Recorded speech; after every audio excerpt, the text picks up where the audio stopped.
Here at Intoxicated Reviews, we intellectually dissect the art of cinema, scene by scene. Here's some clips. All he is, it's just a fucking big wooden doll full of cum, chasing kids around. You look up guys who poop in a bag. I think that's where you'll find him. Because he is hurt. It's probably just in your search history anyway, isn't it? This movie fucking blows. So don't forget to subscribe to Intoxicated Reviews on all places you find podcasts.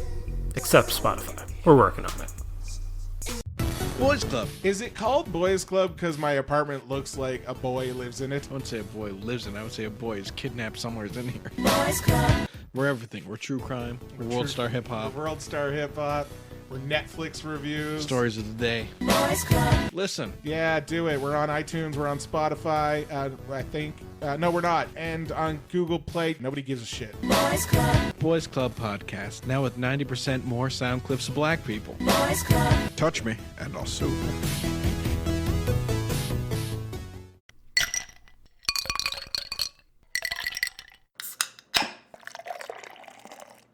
Do not take product if you are hypersensitive.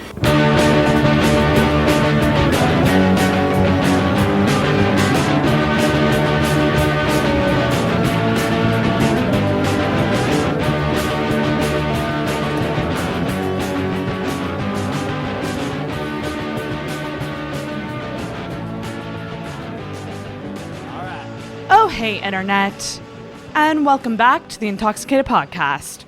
This is a weekly comedy variety talk show where I talk to friends, comedians, and various guests, and we shoot the shit about life while drinking. And I can now add musicians to that list as well. I'm your host, Sarah, and oh my gosh, this week's episode, you guys, I'm living my dream of being a Much Music VJ. For real, that was a dream of mine. When I was really, really young, I used to watch a lot of Much Music, and I used to pretend to be a Much Music VJ. I used to want to do that. And this week, I got to do just that. I got to interview a band. So guys, for this week's episode, I am so stoked to have Kids Losing Sleep. They are a local Halifax rock band, and they are tons of fun. We actually connected on Instagram a while ago and kept meaning to record this, and we finally got fucking around to it. So I'm so stoked to have these guys on. So I had Jared, Owen, Bryson, and Zach from Kids Losing Sleep on the show. 4 guests, guys. As you guys know, normally I have 1, normally I have 2, maybe 3, but nope. This week you are getting 4 guests. So Kids Losing Sleep is a great band. They are very rocky, poppy, synthy,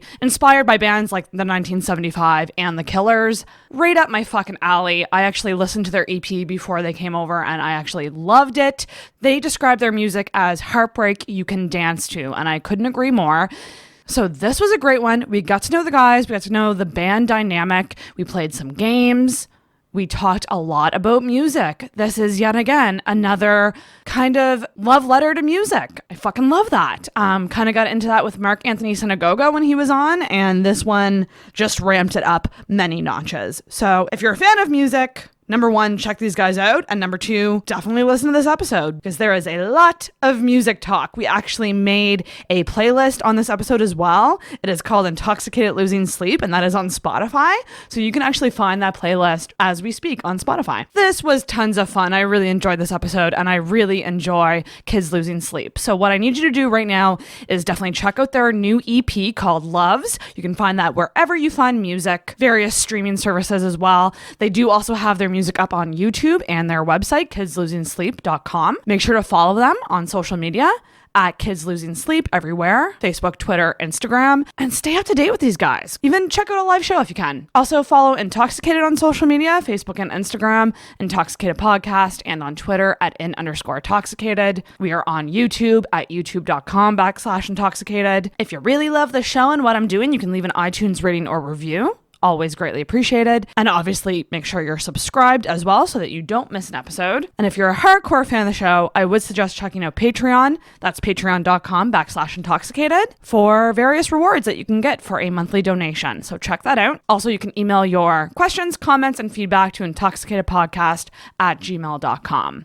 So I'm going to shut up now and get to this awesome episode with the guys from Kids Losing Sleep. Just for a minute, you said you like it that way. I know you don't.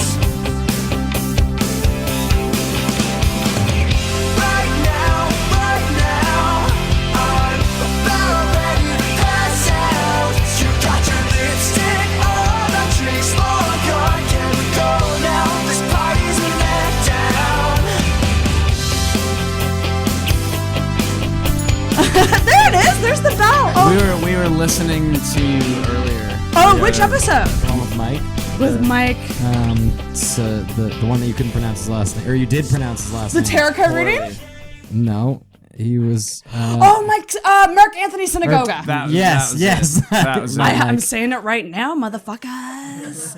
Yeah, that was a good one. I mean, good. that'd take some practice. I That's loved your idea of the podcast of going through the album. That was like, cool. That's Yes. as The, soon like, as you said track that, by I was like, track. I want that podcast. I actually really, really, really want to do it, and I probably will.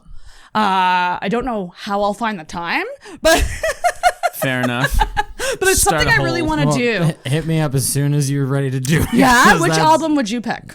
Oh my god. There's so many that would Yeah. be. I feel like that's a question that like people like us have been waiting to be asked. Oh yeah, For a bunch long of music time. nerds in here. Oh, yeah. Yeah. No, that's good though. I'm definitely a music nerd as well, and I liked that episode because we just like we were gonna talk about comedy, and then it was just Foo Fighters and Yeah. concerts, Yeah. and like I music is like my first love. So like a podcast about music would be pretty fucking awesome. Yeah, and there's not a lot of stuff like that, especially around here. Because like No. when I've just been like looking at cool outlets like this to do cool stuff like Cool this. And, things. like looking around for like music-based podcasts Right. and stuff None. or things like that, especially around Halifax. And there's nobody doing anything. Well, like that's that. the thing about my show. Like, it is comedy focused, but really, like, I just want comedic people. Like, I just want fun people. Yeah. Like, I'll take anyone. Like, Totally. as long you as can they're bounce fun off and them, yeah. open and like they're cool to have like an uncensored convo.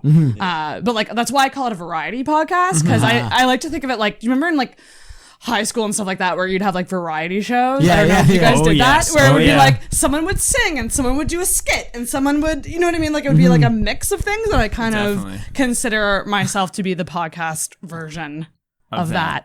Yeah. Which is fun. But I love music and I really want to start that.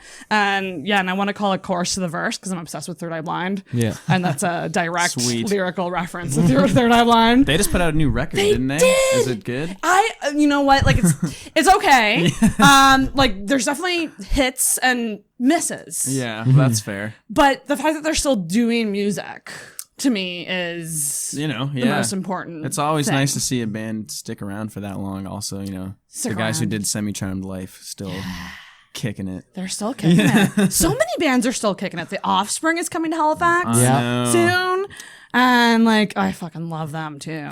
Yeah, we were just talking about that show yesterday or something. yesterday? Yeah. Yeah, it was Because I yesterday. really, really want to go because Sum 41's playing too, and I Yes! fucking love Sum 41. Yes! I grew up listening to that kind of stuff. But also the tickets are fucking $80 I or something know. insane like that. And that's for floor. yeah. Like I used for to GA. I used to pay $20 or $30 like to see Sum 41 back in the day. Like Yeah. like how old are you guys? What age demographic? I'm 22. 22. We're all We're all 22. I'm 26. Yeah. youngins, but you're a little older. Yeah. I'm an old man. I'm dad. But but you would have been fairly young when Sum 41 first Totally. came out, but you were exposed to it. Yeah, well, that Yeah, was yeah. like totally my jam, like growing up when I was first getting into music as like a kid and stuff of like Simple Plan and Sum Yes! 41 and Blink 182 and bands like that.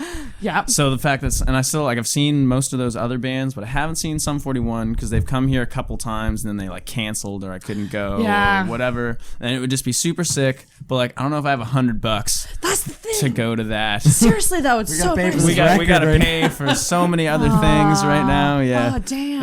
Yeah, Shit's no, that's expensive. you just recorded it. Well, let's friggin' get into it. So I'm gonna actually get you. You shove in. A little, yeah, there we go. There we go. right. We're all in frame. Everybody's in frame. This is very exciting. You guys, Yay. I'm very excited. I'm excited to have one of these things. Hell yes. We've watched so many Micah. other podcasts. Yeah. I was like, I just want to I just wanna- play with this and like move it around. Like, Be yeah. the cool podcast guy with the rack mic. Yeah. I really felt like I upgraded my setup when I got those. This is Yeah. a pretty sweet Like, setup you've got going on Yeah, here. it's pretty bitchin'. It took a while, but I'm here now. So started from the bottom. Like, I mean, I started with a snowball mic, like a Really? USB snowball shitty yeah. mic. Oh yeah. And it was just kind of something that I picked away at in terms of upgrading equipment and stuff like that. Guys, I'm so excited. I have my first ever band Okay, but that is the case I because think- we were We were looking wondering, through yeah. some of your other episodes and we didn't see anybody that we knew like music wise No. or anything. So we were like, oh, I wonder if we're actually the first. You're the first ever band band come on guest. the podcast. Guys, it's Kids Losing Sleep on Intoxicated. Welcome. What's going on? having us. Thanks I'm for going to having insert us. in an audience applause. Like, we have an audience here. We don't, but I mean, we do theoretically. Yeah. So I'm going to get you to go around and introduce yourselves and what you do in the band. So we'll start with you. I'm Owen Williams. I sing and play guitar. Woohoo. Are you the lead singer? So both Jared and I Okay. both sing together. Okay, so, betcha. yeah. Sweet. I'm Bryson Gunn. I play bass. Bass. I'm Jared, and I play guitar and sing as well. Perfect. I'm Zach Hazelwood, and I play drums. Awesome. And Zach and sorry, your name. Jared. Fuck, I'm gonna suck at this. Are sharing a mic on the couch. Sorry, you guys, that you have to share. I do apologize. We like They live sharing. together. They live share together. a lot. Oh, there you go. You just gotta get cozy with They can each handle other. it. This is what we would be doing at home if we weren't here. Exactly. Honestly, Just look up Handing a that mic podcast. back and forth. Yeah. Sitting on our couch like this, doing Jaeger bombs, With a Yes. microphone talking to nobody. sharing a microphone. So true. So thank you all so much for coming on. This is like probably the most amount of guests I've had too. But this is good. This is awesome. This is challenging for me. We're but breaking that, boundaries. I think the setup looks pretty fucking sweet. I'm getting all of it you does. in the cam, and It's legit. we are plugging your new EP, which is Loves, and that right. just came out Yeah, on Yes. Friday. on Friday. Is today? Oh, today's Today's Sunday. Sunday. I keep thinking. I know. So I listened to it. And I love it. Thank you. No pun intended. / kind of intended. That's kind of Kind of what you're going for. we'll take it because it's one. We start. People are like, "Oh, I love it." And we're like, Sweet. Well, it's like a common thing, like because Taylor Swift has an album called Lover out right now. Yeah, we picked our title first. Way before any of her tracks came out or anything. And Michael Bublé also put out his last record. It's just called Love. It's just Love. Oh, all really? caps. And as the well. artwork is just a heart emoji. Oh shit. Which is kind of too on the nose, I think. I Yeah. think Well, that's you know a what? little too far. But it's Michael Bublé. Yeah, it's Michael Bublé. But it is a very universal theme, and I mean, I don't think that even matters because it's most bands sing about love or have albums about love, Yeah. or that's most yeah. of what music is about, right? Well, Totally. It's like it's like the weather. Everybody has to deal with it, so Yeah. it's easy for a lot of people to connect with it. And Right. Exactly. Yeah. No, I love that. And as far as the record is concerned, it like in general is kind of like thematically about that and like relationships and stuff. But I think individually each song has a lot of different kind of angles and approaches to the theme as a whole. So it's a kind of a blanket statement. I really, really enjoyed it. And I need you to take this in the best way possible because I hope it doesn't come off sounding bad.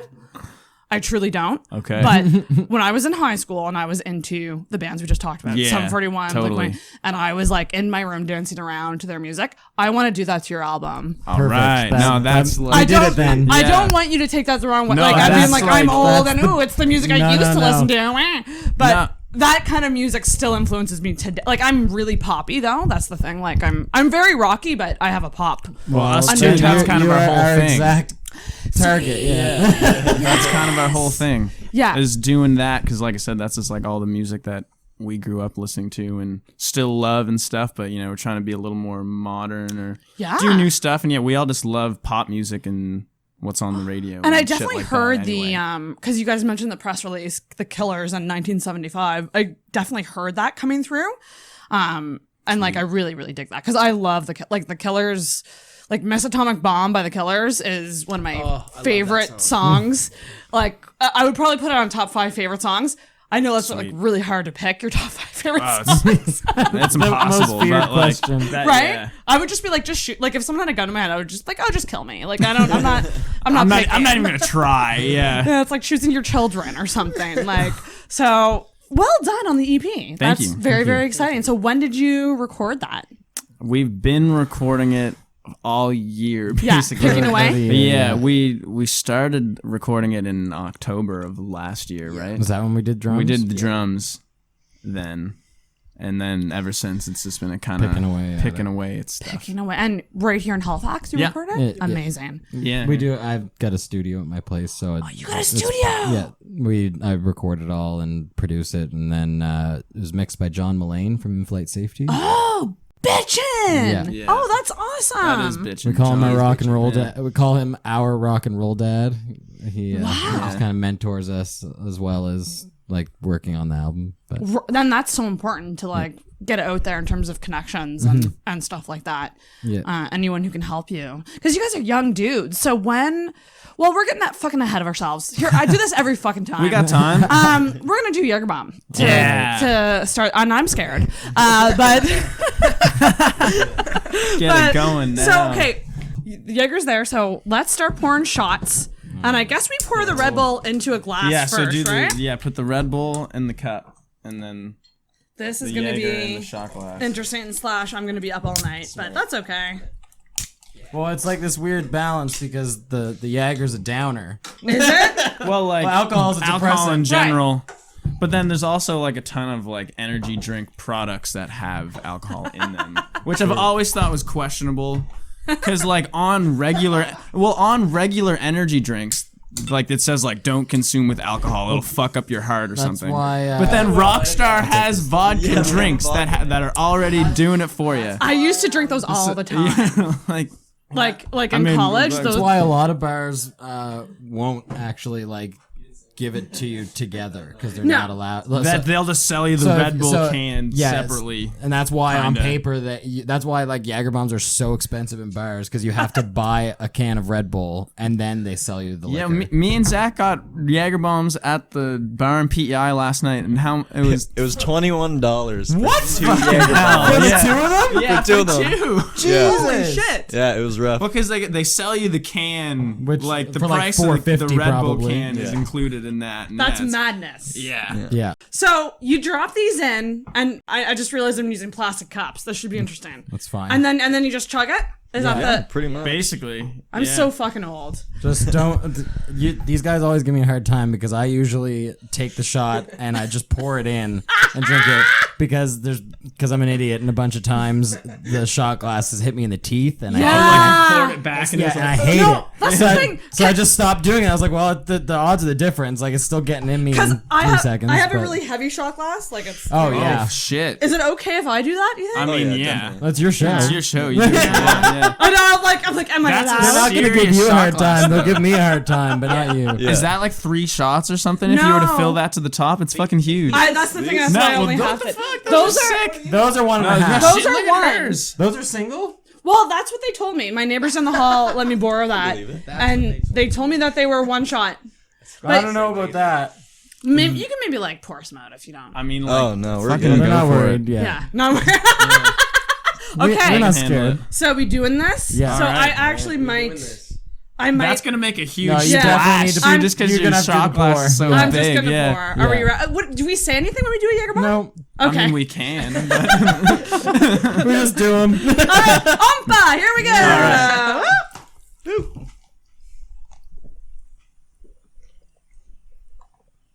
I'm not chugging that. yeah, I put a little too much Red Bull in, I think.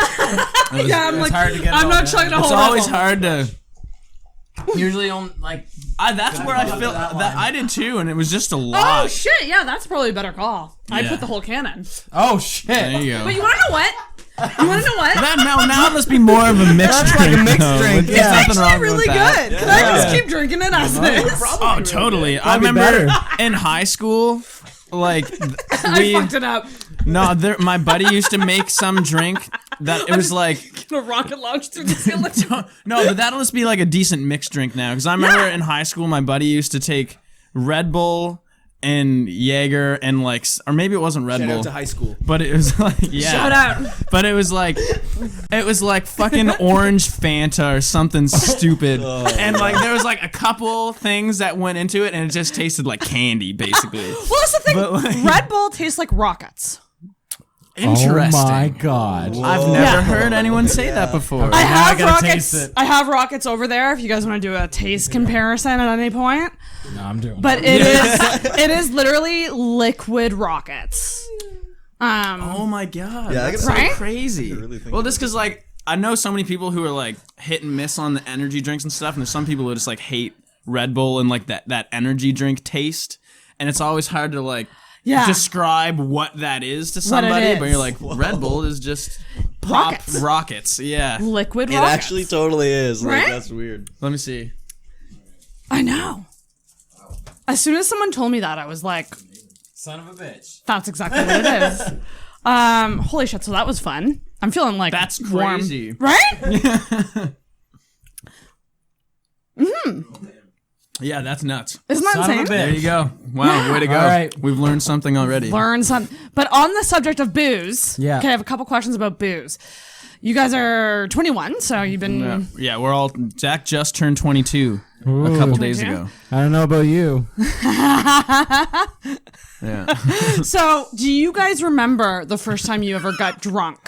Oh Yeah. Oh yeah. And is there Owen any started the stories youngest with out of that? all of Is us. that I think. true? I think you started Yeah, I drinking think the so. youngest out of all of us.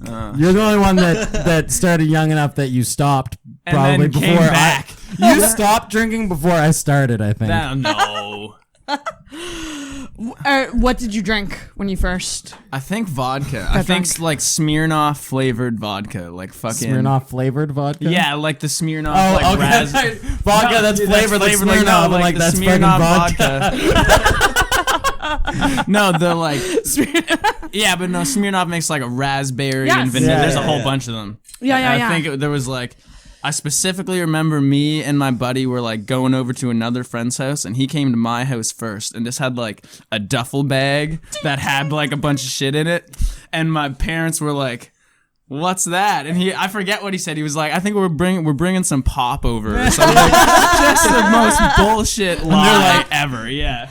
Yeah, Smirnoff vodka was... I think that's like the training wheels. yeah. I was like 13 vodka. or something. Yeah, that's insane.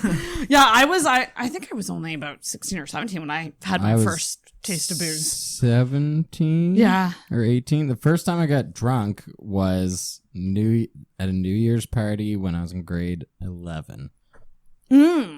So I would have been It's always New 17 Year's. or so, yeah. And It's always the New Year's when you get to stay at a friend's place. Yeah, and I someone stay- has booze. I went to a New Year's party and I didn't have any booze. But everybody was feeding like giving it to drinks you? to me because they were like, "Oh, it's your first time drinking? Try this. Try this." So I was like, "Oh, okay, this Which works." anyone who's drank before knows that's a fucking terrible idea. Oh yeah. Try this drink and then drink this other thing and drink this other thing. I learned that Like, lesson really quick. I learned that lesson again kind of recently. Oh, did ya? mixing alcohols? Yeah, it's never good. Never. Never good. Beer before liquor gets sicker quicker. That's It's a cheesy saying, but it is true. I have to firmly live by that rule. I've come because I know some people who just like they can just fucking go for it. Like they'll just drink anything, anytime. I'm kind of like I can. Yeah, I can and like mix drink Cody's with like that. He'll just our friend will just drink anything. Yeah. Whenever, basically. Belly of Or iron. just at the very least, he'll just like start drinking some beer, and then we'll like go out, and he'll just like have a couple shots or something. Right. I just Yeah. can't do that. Oh, damn. Like if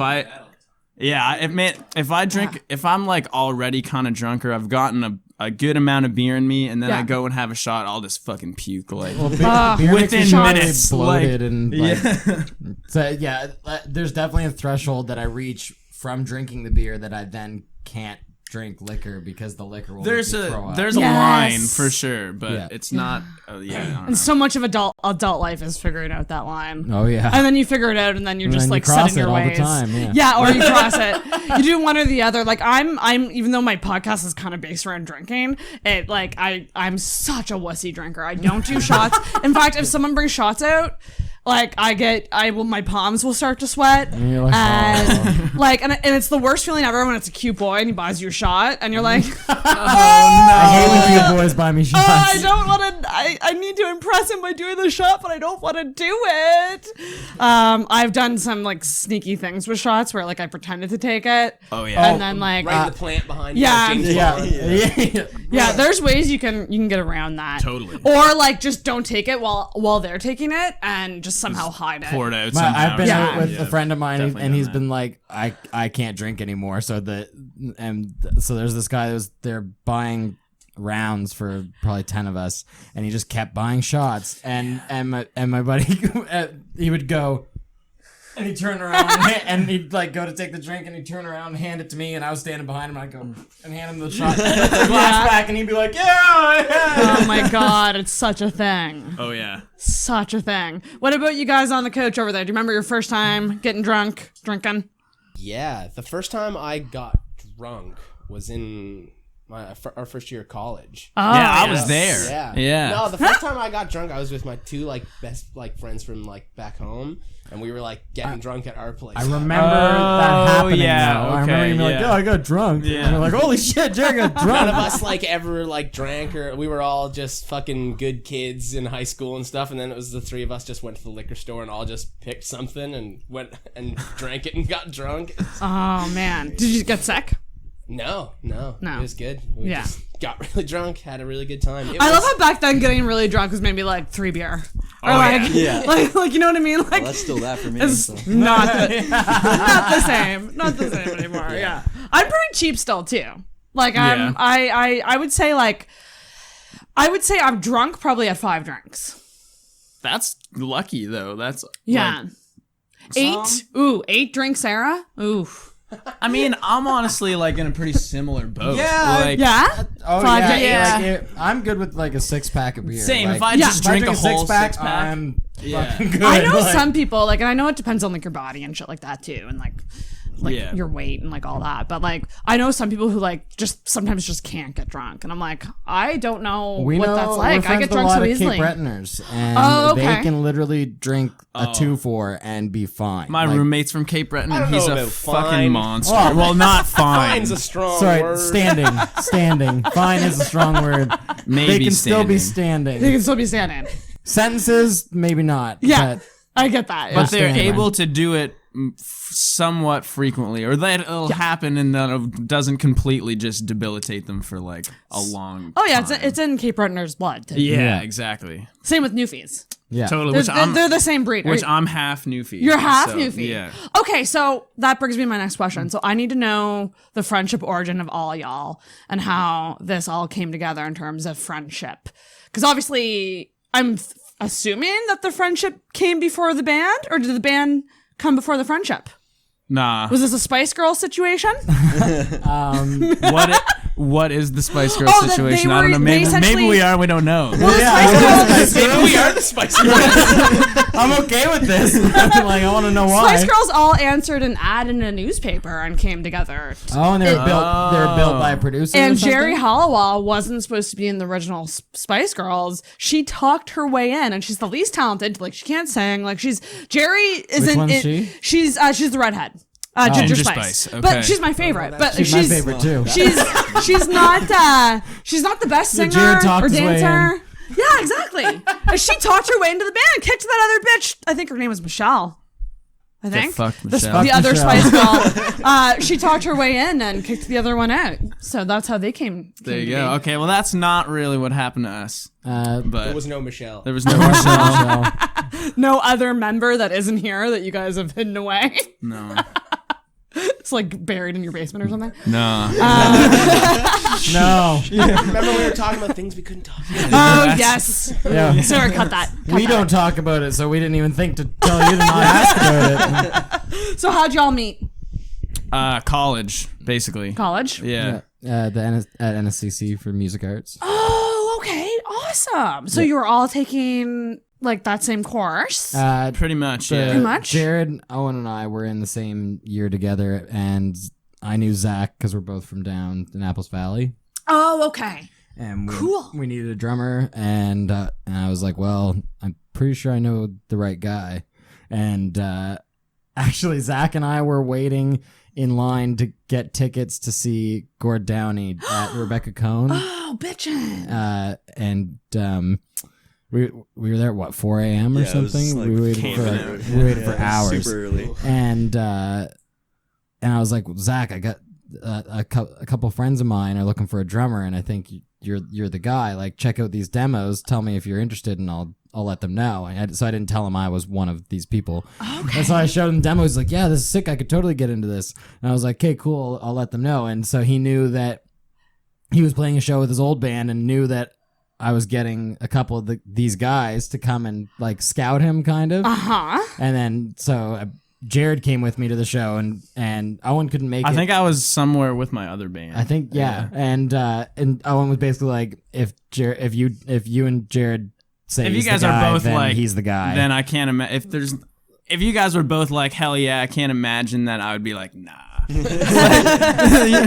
we went to the show, and I introduced Zach and Jared, and we helped him bring his shit home. And after we brought his stuff into his place, I was like, "So, Zach, I'm actually in this band too, and I brought Jared out to see you, and we want you to be the drummer in our band if you're into it." And he was like, "Fuck yeah, let's do it." Mine literally exploded. I had no idea. That's crazy. Yeah. And was there a moment in the friendship that was like a friendship bonding, like where you guys were like, we gonna be friends for a while? Like, do you know what I mean? Or was that connecting over music? Maybe, or well, I mean, like, since we were all in the music program in school together, there was already just, like, we were all kind of there for the same reason up front. But, I mean, like, I don't know. Especially, like, with Jared and I, because, like, we all met, like, right when I started the program, because I started a little bit later than these guys did.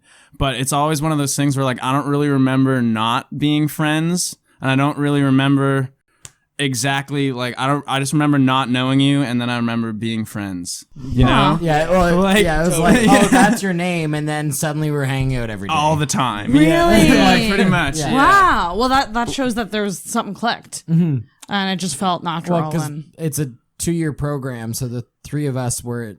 I didn't do the second year. Jared and Owen finished the second year of the program. While they were in second year, I was taking recording at NSCC as well.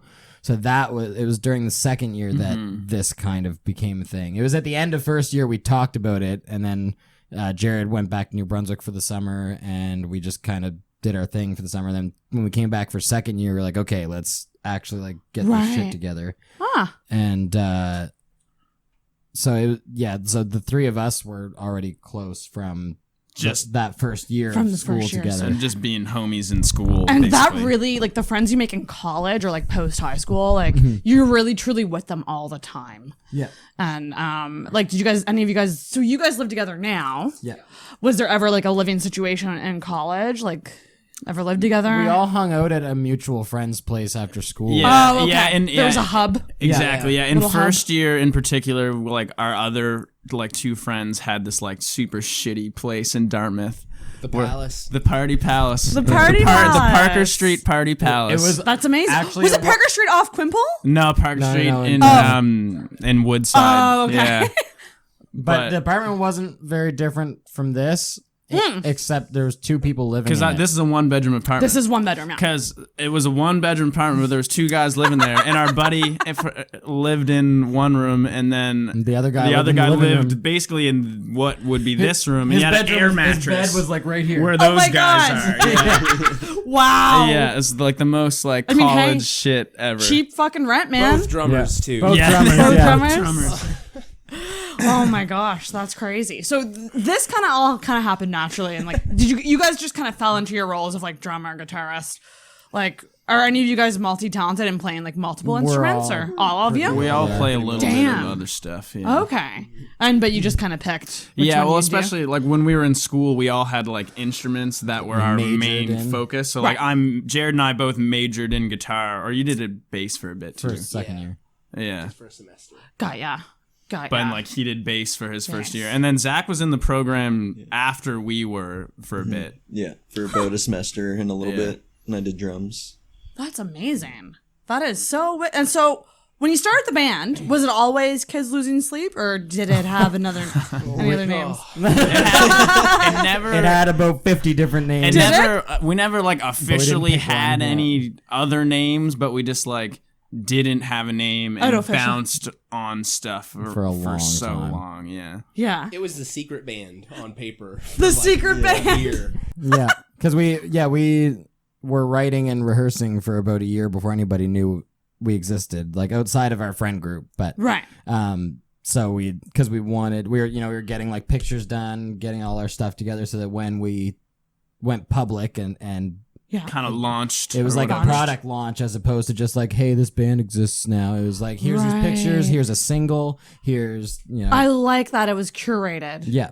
Yeah, no, that's good. We didn't want anybody to watch us go through our growing pains. Yeah, so you went through the growing pains kind of like behind the scenes. Exactly. Well, because there's so often with new bands, especially, like they'll get the band together and like once you get the 4 guys and you decide on the name, they'll like go and make a Facebook page and they don't like even have a logo. But they don't have a logo. Yeah. They don't have any pictures. They barely even have any fucking songs, and they don't have any shows booked or anything like that. And then they're basically growing their band and their product and stuff while everybody's watching them, even though the chances are there's probably nobody That's how watching, I launched but, like, this show. Yeah, which like I launched the show super badly. Like, I have a podcast now.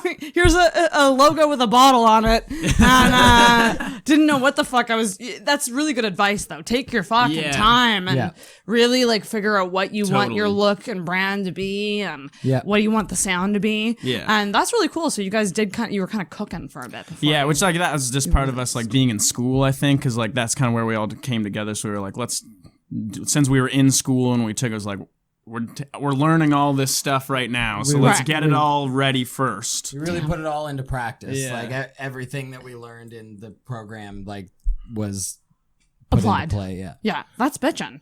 That's not always the case that your education helps you in what you want to do. No, we're trying. So that's good. Oh man, but y'all are still young, so you got lots of time, like to go pedal to the metal. So. Starting something this awesome so young, that's a good thing, I think. Yeah. Hopefully on average, it takes 5 to 10 years to break. Makes sense. Yeah. Yeah. Overnight successes are 10 years in the making. Right. It's true. Yeah, totally. We see them as one-hit wonders, but I mean, it took a long time. Yeah, and like so often, like a band's first album is actually their like 4th album, right, or something. Or it's like like a greatest hits version of their first 4 things they put out independently. Yeah, or a bunch of EPs or whatever. Do you guys remember the first ever song you like wrote togetger? Like wrote and finished and like. This was your song. You have a song now. Yep. What is that one that's on the EP or no? No. Do you remember what it was called? It's called Comfort in the Cause. Yeah. Comfort in the Cause. Yeah. Ooh. We were just like, fuck, we need a song, and I was like, well, I have lyrics if you guys want to put music to it. Yeah. I was gonna ask you about that, like about what the process is, because I'm a fan of music, but I'm not musically talented at all. But like I'm always curious about how a song comes about. And obviously it's different for, say, like a solo songwriter versus a band. Totally. So do you all work on lyrics? Does one of you work on lyrics? Does one of you work on melody? Like, how does this all work? And what's the general process? Because I imagine it's different. It's kind of different song to song. Yeah, it definitely is. Yeah. In general, Jared and I tend to do the lyrics like together most of the time. Mm-hmm. Because you're singing them, so that makes sense. And but it's all like kind of by committee in a sense, because they'll be like, "Here's the lyrics," and then we go over them, make sure that like we're like, "Okay, this works. This makes sense." Or, right? Like, how about we change this to this because that might sound better or suit the narrative better? Or I like that. Like everything we do from lyrics to pictures is all like. We all the four of us go over it with a fine-tooth comb and make sure it's. Mm-hmm. Do you ever disagree? Oh yeah. How do you guys deal with the disagreement? We just rationale. Just hash it What's out. What's that like? Yeah. Tell me about that rationale. Basically, we've all got really strong opinions, but we're good at voicing them and explaining them. So it's like, this is why I feel this way, and it's a democracy. So it's like if the other two are like, well, fuck that because we don't agree with that, then it's like, okay, well, fuck me then. Like, I guess I'm wrong then, yeah. Or like, but it usually ends up working out that anybody that is in opposition can be swayed by just like explaining where. Well, I think at the end of the day, we just all know we're all going for the same goal. Yes. We're all working towards the same thing. So like once there's a disagreement, if you need to sway somebody, usually it's just a matter of like convincing them that what you're going for is actually what's best for the collective vision or whatever. You know? And you have to be able to see that when that's being argued towards you is a big thing. Just like when you're the one that doesn't like the thing, you need to be open to hear why you maybe should. Right. And the other way around too. Exactly. And we're all really good at recognizing the difference between like subjective things and objective things. Like if someone's like, I think we should do this, and someone's like, no, that's just like objectively wrong or shitty or like it just sucks, then we're like, okay, well, fuck me then. Can that be the title of this episode? Fuck me then.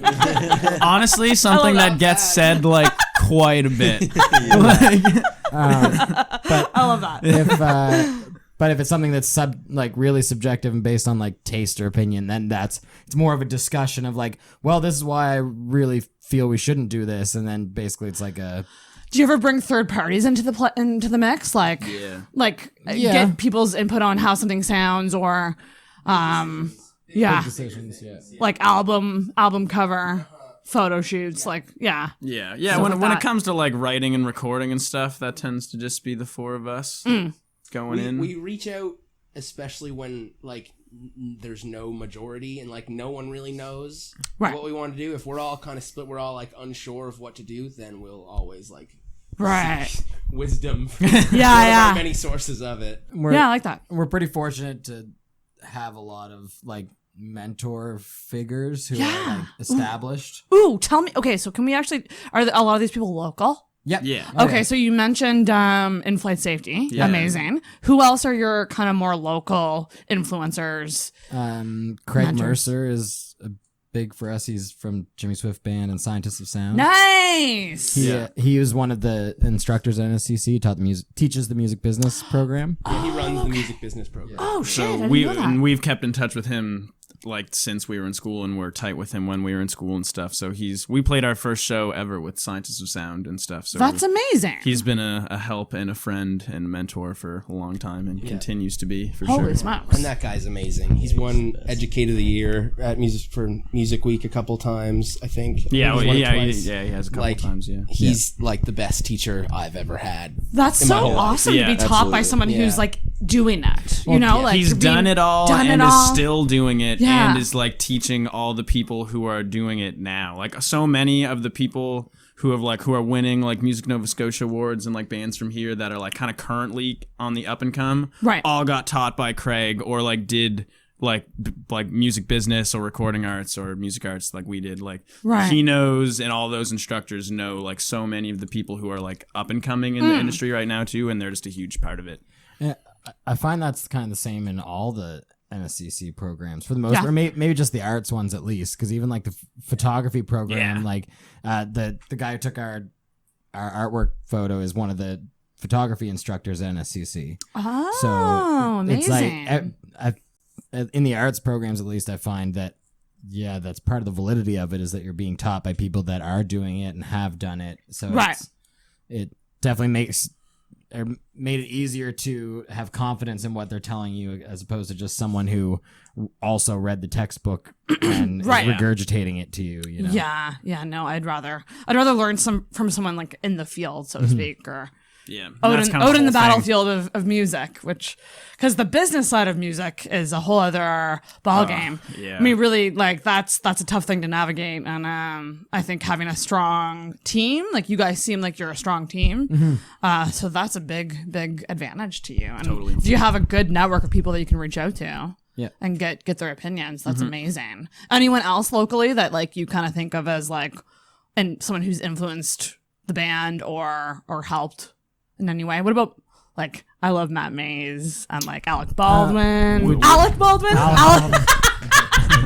We love Alec Baldwin. Alex! Is it Alex? Adam God Baldwin. Damn it. Yeah. I do enjoy him quite a bit. We look up to them and we kind of circle around each other, but we're not really in that boys club per se. Oh, yeah, interesting. Just because they're the kind of generation above us. They are. That's true. But like Matt May's bass player Serge was one of the instructors at NSCC. Oh, okay. So that we definitely like are tied to people like that, but I think really besides like Craig and John, some of our Jeff Pino, the booker at the Seahorse and the Seahorse Merchant. I keep seeing that name everywhere. He's Okay. a huge supporter and definitely chimes in whenever he has something that he feels we need to hear. Or Right. Besides that, we've just got a really great group of friends. The boys from Neon Dreams. Yes. Oh, they're really, really nice guys. Yeah, they're great. They're good Helped friends us out of quite a ours. bit, and Yeah. just like real, like just supportive and like pointers and stuff. Damn. It's kind of helping us out. And those guys are great too. Yeah, as the, they are what we're working up to being. You know, that they're the biggest current name right out of here. You know?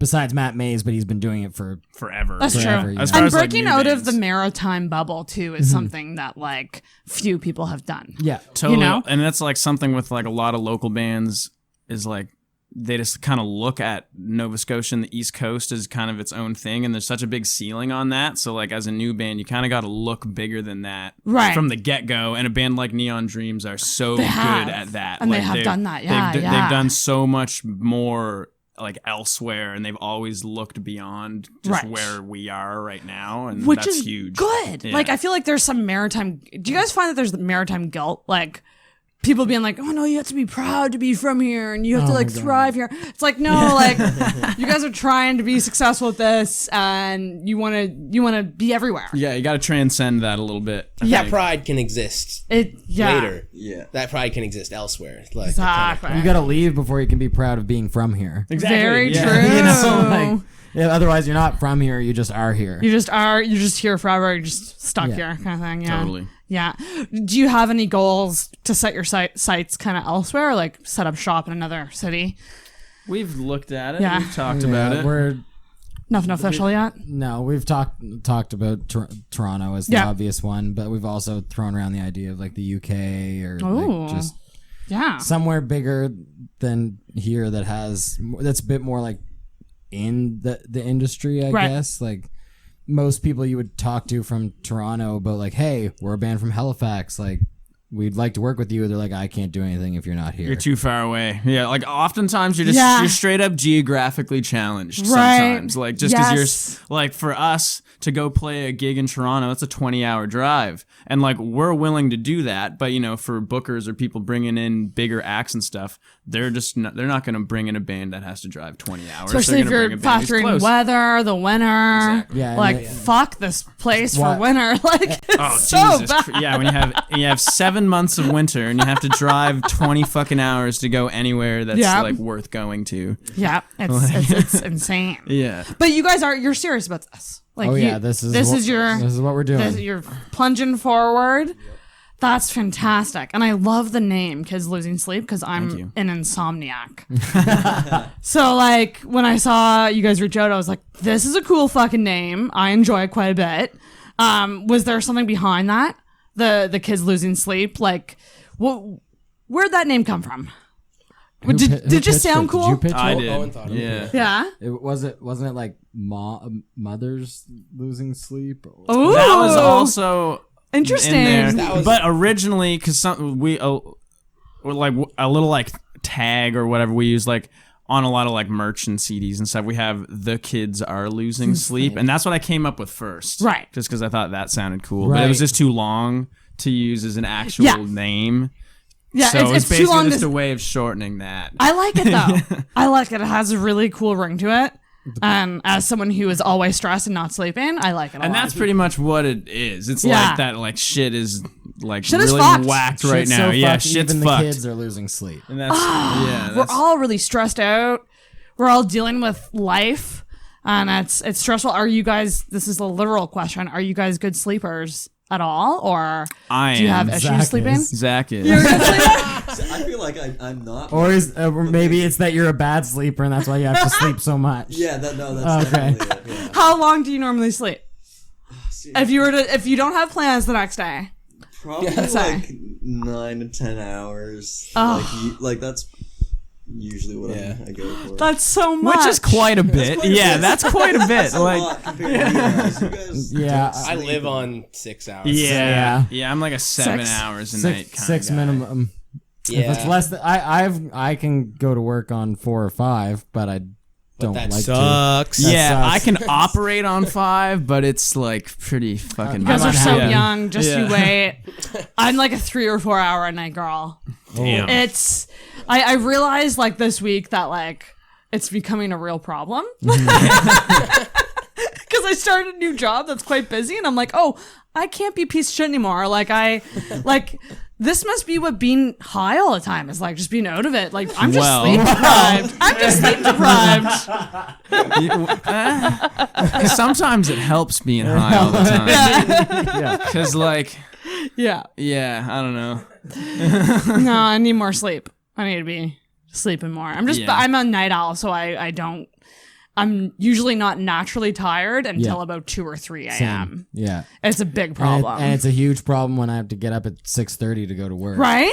6:30 will brutal. Yeah, I have to get up at 7, so. Yeah, well, that's like we're like talking about other work. Like I work with kids and stuff. Yeah. And I work at like 7:30 in the morning. That's insane. So like I can't be like really really tired all the time. Right. But or like waking up early and then going to work with children. You kind of have to. You can't do that after sleeping for 3 hours. No. Oh my God, it's, no. But I mean, I think so much of it is, maybe I'm getting too deep with it all, but this day and age, you have to do a lot. This isn't the day and age of you get a standard 9 to 5 and that's your life. A lot of people have side hustles, that like passion projects, like things that they are pursuing outside of how they make money. Like you guys with the band, you're all working jobs, but you do the band, outside of that. Totally. And that is exhausting. It's amazing, but it's exhausting. One of the things I probably find myself saying the most, or at least bitching about the most, is that there's not enough hours in the day. Yeah. No, yeah, exactly. Like if I look at the calendar and I'm like, oh well, I gotta work and then I have to do this for that day. Like it's just the time doesn't exist to do all the things that need to get done. Did you find that you liked the extra hour today? Because I sure did, and that made me realize how busy I am. The best We part really of that, needed that extra hour. And this morning we did. PEI is good to us. No, but true. But what's funny about that is the way we really utilized the extra hour was that the bar we were at stayed open for an extra hour. Perfect. Which should we do another shot? Speaking Yeah, of do that, it. I'm not going to, but you guys go nuts. It's because I'm still sipping on my mixed drink. well, fair enough. And there's beer there too. Let's do it. Since we're not paying $21 Absolutely. for two Jaeger bombs right R.I.P. now. Thanks. J-Rod. I'm not bringing it to you. Nope. Oh. Making you move. Drop the cap. All right. Fuck won't yes. use as much Red Bull this time, maybe. Yeah. I used a whole can. It was just a lot of I did it liquid so going wrong. down. I'll be good. Zach, did it so Zach, are wrong. you doing another one? I'm gonna do one more and then He's getting a baby one. There's also more Red Bull if you guys need more Red Bull. All right. Are Are we waiting? Are you guys ready? No. Do I look ready? I can't see you. I'm gonna record this. All we can see is a screen in front of us. Whenever you're ready, you do it. All right. All right. cheers. Let's boys. get it.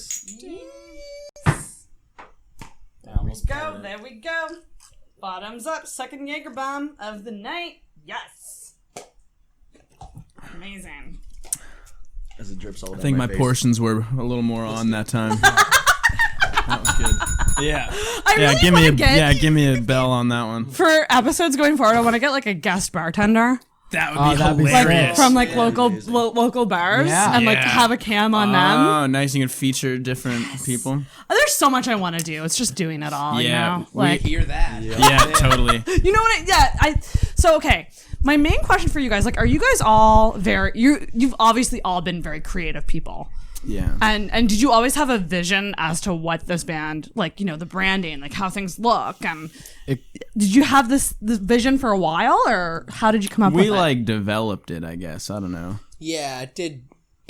Yes, but it has very much like formed itself. Yeah. Like, we It had came an pretty idea naturally, yeah. of what we wanted, and it's all kind of come together. Right. Fell into place. I love that. Because the album, like I listened to it on Spotify today, like Thanks. front to Sweet. front to back. Yeah. Man, it's weird saying that when in day and age when CDs don't exist. Yeah, I know. Because back when I listened to CDs, like it would be a whole experience. Like Well, I would listening to put a it on. CD isn't even front to back. Well, because there's no back. There's That's no back. true. Yeah. But I guess what I mean That's when a I vinyl term. oh, that hey. Yeah. I never even thought of it that way. I always just say front to back. Really, I mean track 1 to like, you know. Yeah, Yeah, start to finish. Yeah, in start order. to finish, top First to bottom. note to last note. First note to last note. Top to bottom. That's Yeah. the good. Which I like on Spotify. It is top to bottom. Top to more bottom. than anything. Yeah. It's important and it's strategic how you pick those songs and line them up on an EP or an album. Oh yeah. So did you guys have a lot of thought that went into Like the order of the songs. Yeah, the order of the songs, because there's some cool like instrumental tracks in there that transition into songs, and it's really, really, really cool. Thanks. Sounds really good together. We're all album listeners. Yes. That's how we listen to We music. consume our music as single pieces of work with several parts to it. Right. So that like is a important value to us, that like when you put it on, it's an experience. Like Yes. it takes you on a journey, I Or guess. it flows. Yeah. Which is tough in this day and age, because I do think we live in a Spotify culture where a lot of people are just downloading individual songs, which means it's important to have some killer singles that could be standalone songs that people know you guys for. Yeah. Which the In Love No More song, I think that's a good Thank you. fucking song. Thank you. Well, That's a great. And I don't know what you guys thinking, but I see that as a music video song. Like if that was the first song we ever put out. So Was it? Okay. Before we did this whole release, we did 3 singles before this over the last like year, which all of those songs are on the record as well. There. But yeah, just as a means of like, you know, the way people consume music now is like just single songs like all the time. Right. And so we started with that. But when we were writing all the songs, it was, I always called it the Bryan Adams policy, where like every song has to be a banger. Yes. If you look at Bryan Adams' album Reckless, you can throw a dart at the track list, and any of those can be a single. Because a single single there's a sound to a single. Right. You know, like you listen to a song and you can tell whether it will or won't work as a single. And we wanted the whole thing to be bangers front just to back. single quality tracks. Yeah, front they're to all back. really fucking good. Are you guys gonna do music videos? It's You think? something we've like tried to do and talked about doing for like a while. It's just Yeah. it's so They're really fucking important. expensive to do. Yeah, I know they are. For one, but also just like having good like resources and finding people who are good at doing that, because like we do so much of everything like on our own and just trying to make it happen. Right. But that like making videos is just something that the four of us are not capable of doing well. Okay, any video people listening? Yeah. If you want a project, these guys want a music Hit your video. boys up. Do you guys know which song you would pick for like a music, like a? Probably put it on because it's the most That's a good recent one too. single. Yeah, that's a good one. Yeah, that's Probably one of those two. yeah. Probably one of those. Yeah. They're really really fucking good. I hear it. I can hear it on the radio. Like I don't listen to the radio, but I can picture those songs being played on the radio. I don't think anybody listens to the fucking radio. Does it like? Is that a thing anymore? I don't know. Well, like Some people do. old people do. People who drive. Yeah, but that's all all radio now, or here anyway. All Halifax radio is just fucking classic rock again. Like we Lots of had oldies. well, because we had a couple stations that were doing like a modern rock thing, and we had like a bunch of pop stations, which we're down to basically just one. We have one pop station and like 6 classic rock stations and like Jack's a country pretty good. station. Jack plays like Jack plays like new top 40 Do pop they? and Okay. classic rock. Because their whole best of both worlds, Oh, baby. yeah. Like- they're my favorite. I guess a friend of mine asked them like what their model was, and they basically were like, their tagline is "We play what we want." So, but their model is like, we want what we play to be what's on your Spotify playlist. You know? Right. If someone makes a mix of shit, you know, so that they want it to flow in the same way. So it'll go from like the Eagles to Katy Perry to Yeah. which like sick. which we did earlier, but Steve Miller Band, baby. Too funny. Speaking of playlists, so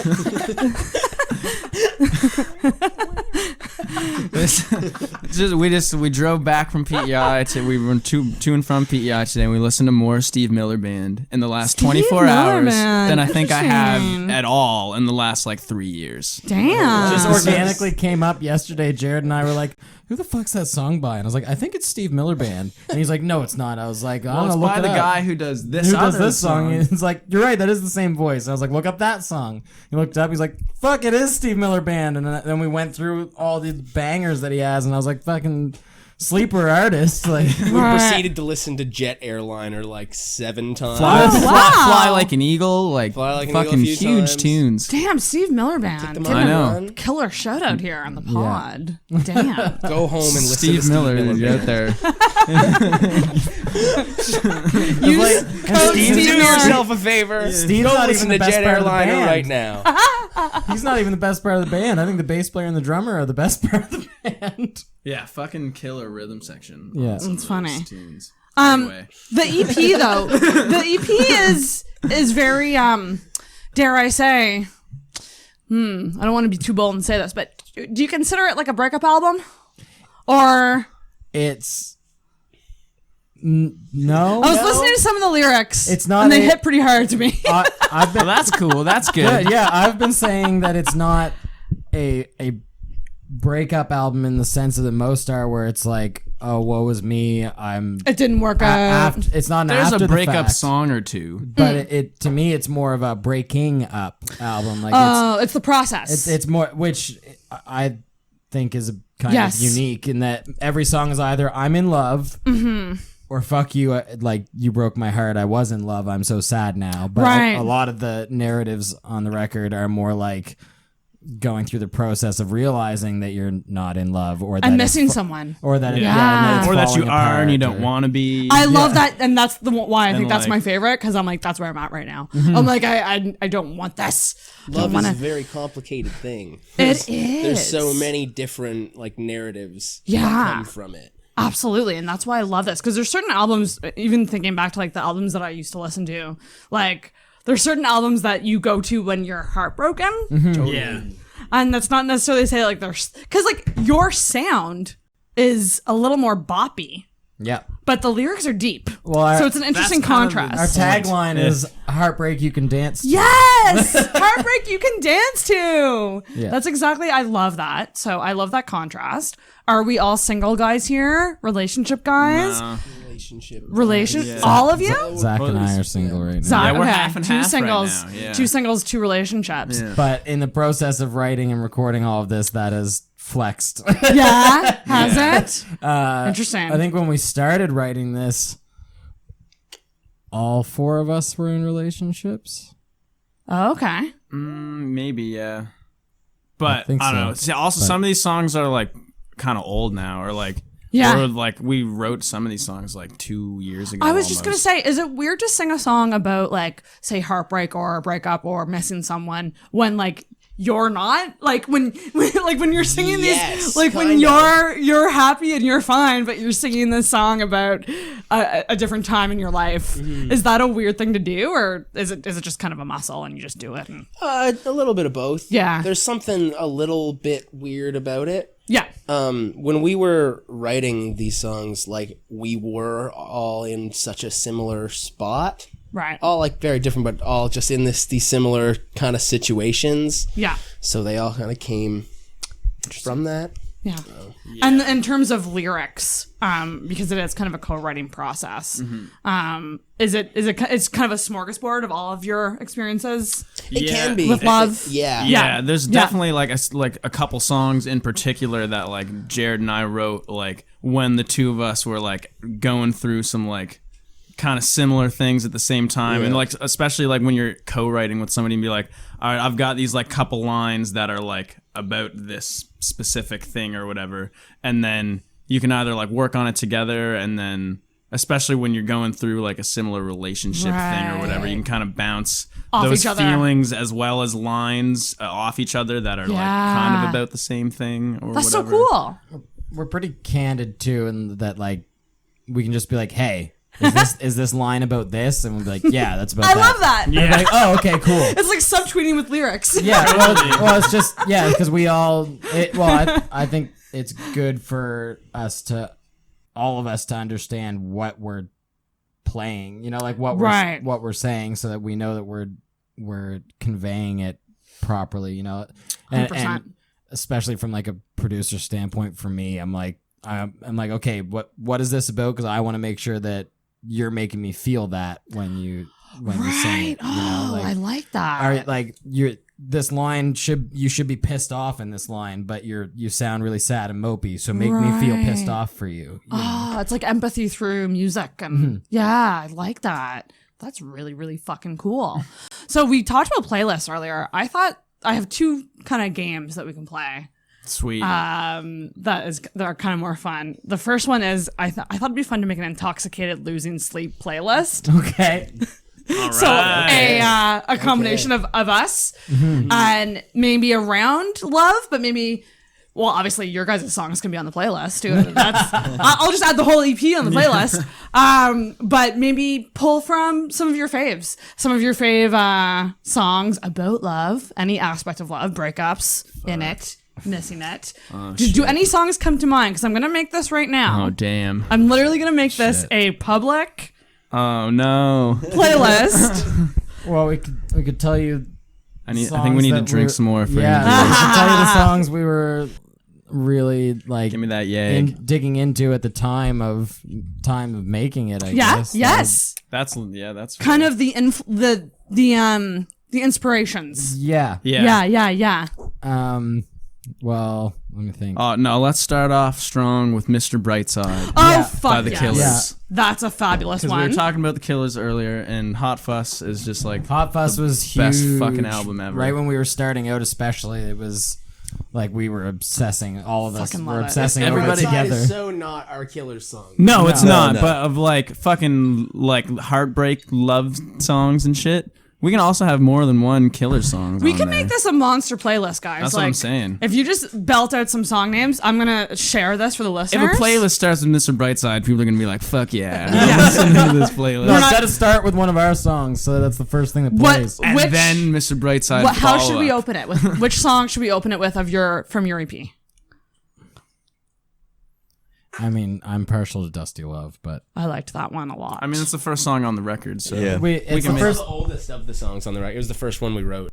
Of those songs, that's true. Yeah. Okay, and Dusty Love, and like a lot of we were talking about like forming the track list and the order and everything, but the order is actually really strongly based off of what our set list was. Oh yeah, at the beginning. That's true. Because the order came so naturally. Because we made the set list based on how the songs flowed and what felt good in pacing and keys and everything. Right. So when it came time we were like, okay, well, let's pick the track list, and then we just ended up basically building our set from early on. And we're like, well, fuck, I guess if it's not broke, don't fix it. Like, fuck yeah.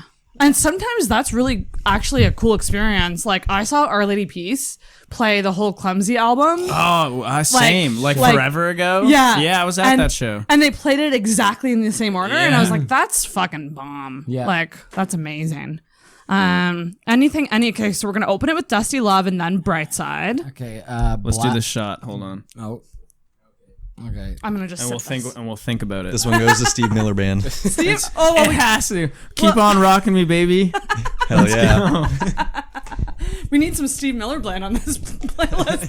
Jet Airliner by Steve Miller Band. Which one? Jet Airliner. Airliner? Yeah. Jet Airliner. Big old jet airliner. Don't carry me too far away. It's added. All right. Black by Pale Waves. Oh, nice. Black Pale Waves. Pale. Yeah. Cool. Black by Pale. The real hard question is which 75 It's which 1975 song. All right, so put the 1975 discography. Yeah. Every 1975 song. Which songs do I like? I'm just looking them up again. I'm trying to remember what songs I liked by 1975. I don't even know. Wait, so what are we? I'm getting off topic already. Like the 1975. Yeah, but like which song? Like what are we going for here as far as which songs we're looking at? Jet Airliner's the third song on this playlist. So it's all gone out the window already. Let's make it around Lovey or Lovey or Heartbreak. Okay. Because that's where I'm at, and I'm being selfish right now, and I want something to listen to. Okay, so we're making a playlist for her. Yeah, you're Sarah's making, personal Heartbreak playlist. Ooh, you know what this is? Getting over somebody. Getting over somebody. Okay. So this can be all the nuances of missing them, being sad about them, into maybe we start ending it, like towards the end of the playlist, we choose some like I'm over you. It's like a full Daphne Blue. Yeah, Daphne by the band Camino. That's a different band. Camino? Yeah, The that's band like Camino. what the band is called is the band Camino. Yeah. The band Camino. Okay. Yeah, there you and go. what's the song Daphne again? Blue. Got it. It's added. Yeah, that's a huge track. Sonically, a band that we go after quite a bit as well. The band Camino. Yeah. Okay. What else we thinking? For some reason, Somebody Else by the 1975. Oh, that's a good comes one. right to me. Somebody else. Yeah.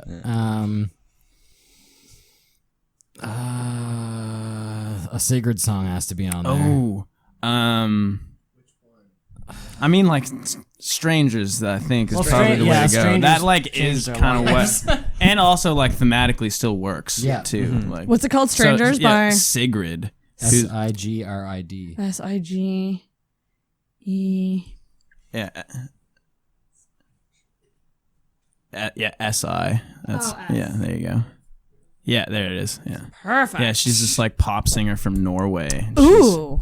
She's fucking crazy. amazing. She's everything. I'm gonna throw in one. Please do. Hands Down by Dashboard Confessional. Nice. Okay.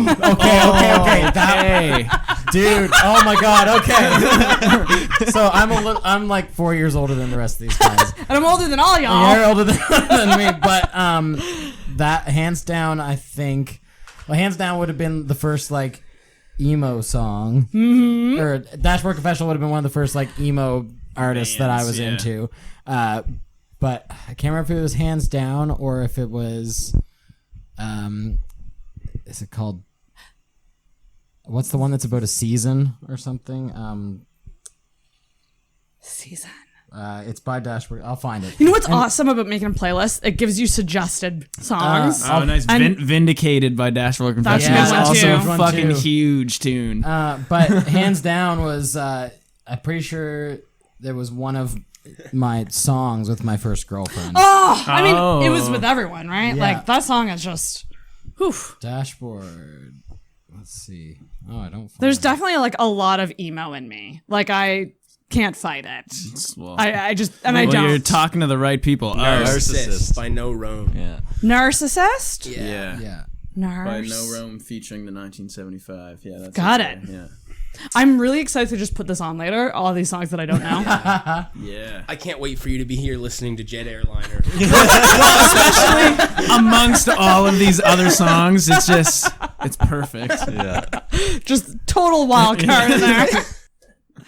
Just pick you right up when you need it. I'm just trying to think of what else is along that. What about Gives You Hell by All American Redux? Oh, nice. Absolutely. So when we were first like jamming, and like Jared and I and our buddy in college, our buddy Justice, shout out to Jason. Yeah. Like the three of us used to just jam in our like rehearsal room, like after class and shit all the time. And Gives You Hell was one of the songs we used to jam on all the time. We also played Move Along. Oh yeah. Justice's recital. That's like basically our musical exam where we get put on the stage in front of everyone and we play a couple I just pieces. added it. You 'Cause play, that's such you a good play song. 3 songs, and Great one of song. them you can just do whatever the fuck you want, and you learn a song with a band. And the two of us and our buddy Justice played Move Along by the All American Rejects. I and it fucking was love fucking them. dope. It was so fucking great. So the guy who played keyboards on Gives You Hell actually works at the Long McQuaid here in Halifax. Fuck up! Shut the fuck up! Yeah. I go there all the time to like. He was their touring keyboard player. He's also in like he's one of the many voices in the group vocals, like the crowd vocals. What? Yeah. Yeah. Okay. So do we know what this guy looks like? Can I go stalk him? I'll show you. I'll show you. And who does it he is. have Tyson Ritter's phone number? Probably. Probably. I He- still he want to knows him marry that anyway. man. I had like his keyboard, one of his old keyboards, like, is in our studio because he was like, I don't use this anymore and you need a keyboard, so do you want it? And I was like, yeah, I'll take it. I just had a realization. Offspring and Sum 41 are coming here. Mm-hmm. Should I ask them on the pod? Oh shit! Oh, that was... No, I'd actually die. Do it. I actually don't think I could do it. Get I think Derek Whibley in here, although he is a recovering alcoholic. If I got Derek, might not let me be just the tell you. place for him. If I got Derek Whibley on this podcast, I would just be asking a lot about, ooh, what was this marriage with Avril Lavigne like? What happened here? Is Avril Lavigne really dead? Is that conspiracy real? Do you know anything about that? Yes, I know all about that conspiracy. I only heard about that on Halloween. What? Dude, you guys know about that? I don't think I've ever... Dude, so there's an internet conspiracy that Avril Lavigne is dead and has been replaced by a decoy. Like, kind of like Paul McCartney. Yeah, similar thing. Yeah, Sick. that like probably less convincing than the Paul McCartney one. Yeah.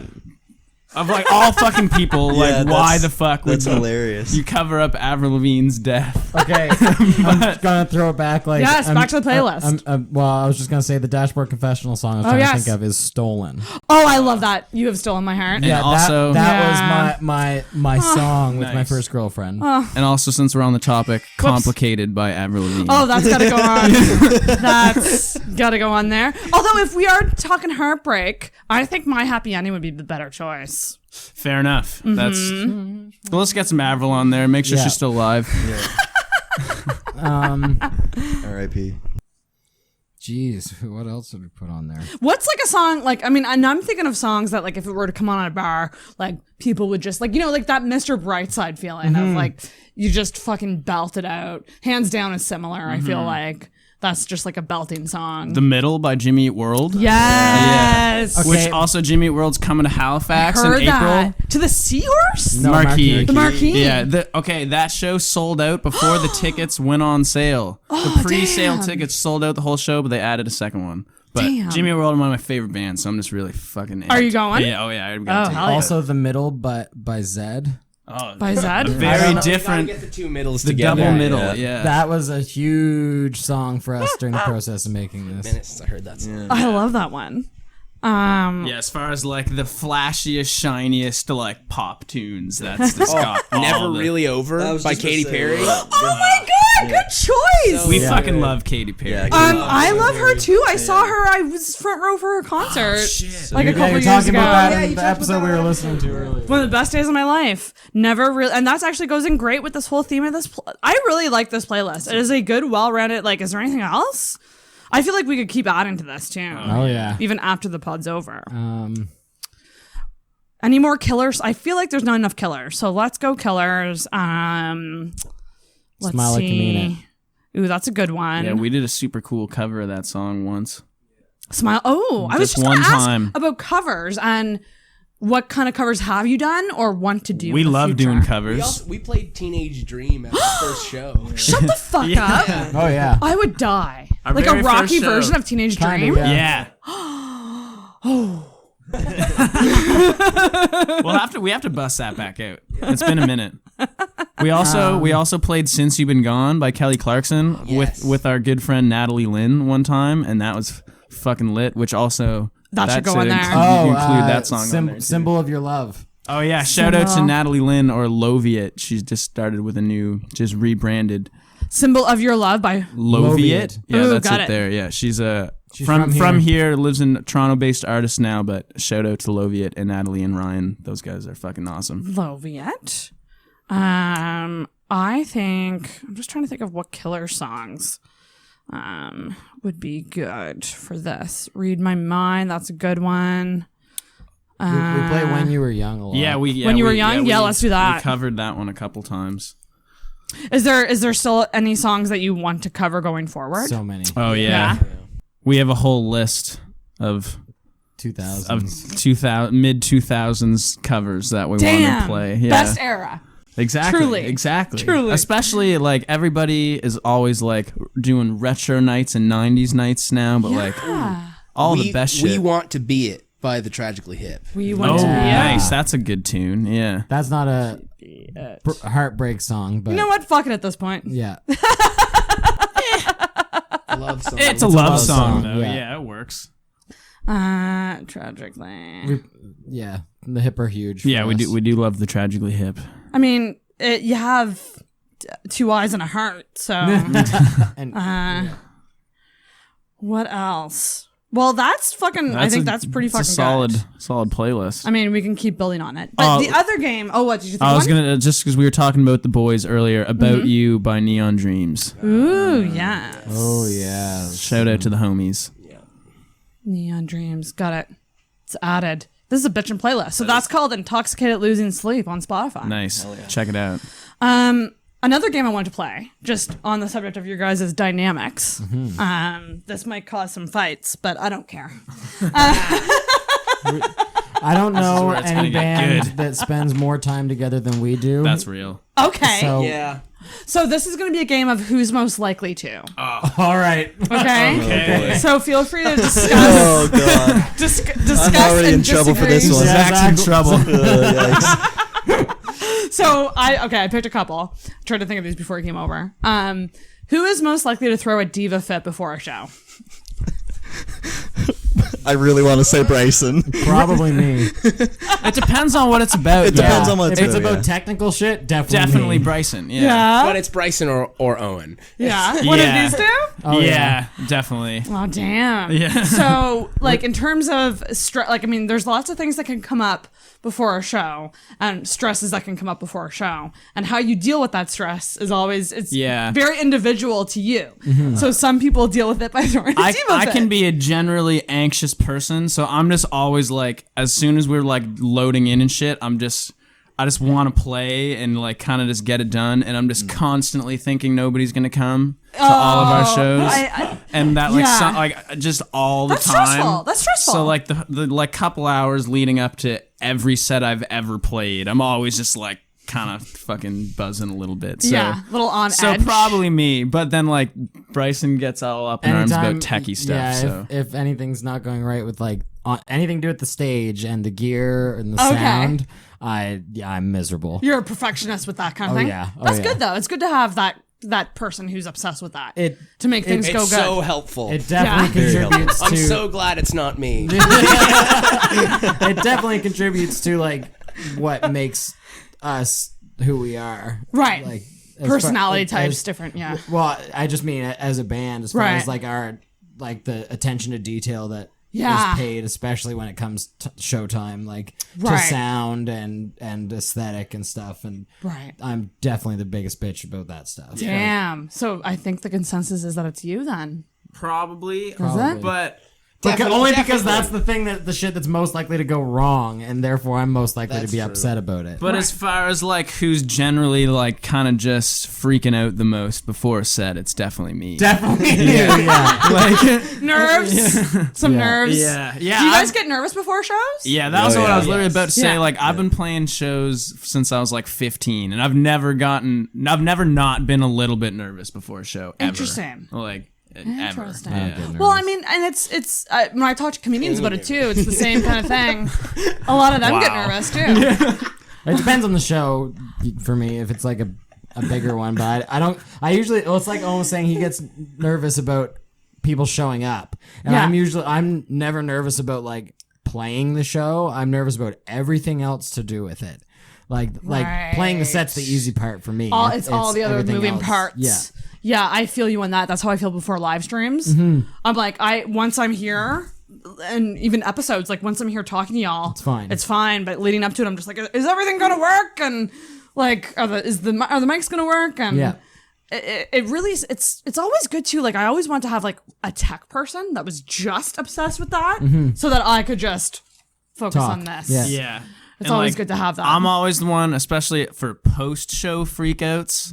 That's you. That's definitely me. Which, like, I'm sure, like, comedians probably relate to this, like, really hard. Of like, you like finish a set and then you just feel like absolute shit. And then everybody who was at the show comes up to you and was like, "That was fucking sweet." And you're like, "Fuck don't off. even fucking talk to me." Like, get out of here. It's a similar mentality. Yeah, like, I think that there's either the people who are always striving to be better, so you're always finding things that could be done better, or you're overly cocky and you just think you're so great when really you got a ways to go. So I think that's a good thing to have. I mean, it's interesting because I'm often like see friends at shows and I'm like, do I say good show or do I just say good job? Like, what do I say? Like, I don't know. It's interesting. It definitely, that like line can be tricky of just like your friends, like people you care about just finished doing this thing. Even when it is really good, just be like, oh, like 6 set. Yeah. It just like feels like nothing. You know what's a good way to say it? I really enjoyed that. Yeah. Because it's not You're saying... not saying it's good or bad. I enjoyed it regardless. Yeah, that's legit. Yeah, that's a good thing to say because then they can they're gonna think what they're gonna think regardless of what you say. Mm-hmm. We're all our worst critics. At least you guys aren't unaware, cocky bastards. Like it's good. It's a better thing to have. Okay, who is more likely to get too drunk? Zach. Definitely Zach. I knew that question was going to come. Oh my god! Shout out to the designated driver. The one and only time. Zach will have another episode where you can get hammered and all these guys have to be all sober. these Zach's the designated driver today because it's Sunday, and he had his Friday and Saturday already. Oh, okay. I did. Got you. He's the one that buys the Jaeger. Okay. Usually none of us plan on drinking. He's like, guys, I got a bottle of Jaeger. And we're like, And what fuck, what kind of drunk are you? Oof, it's all over the place, really. It depends you're on. goofy. I'm goofy, yeah. Yeah, the goofy I like to drunk? be silly. Yeah.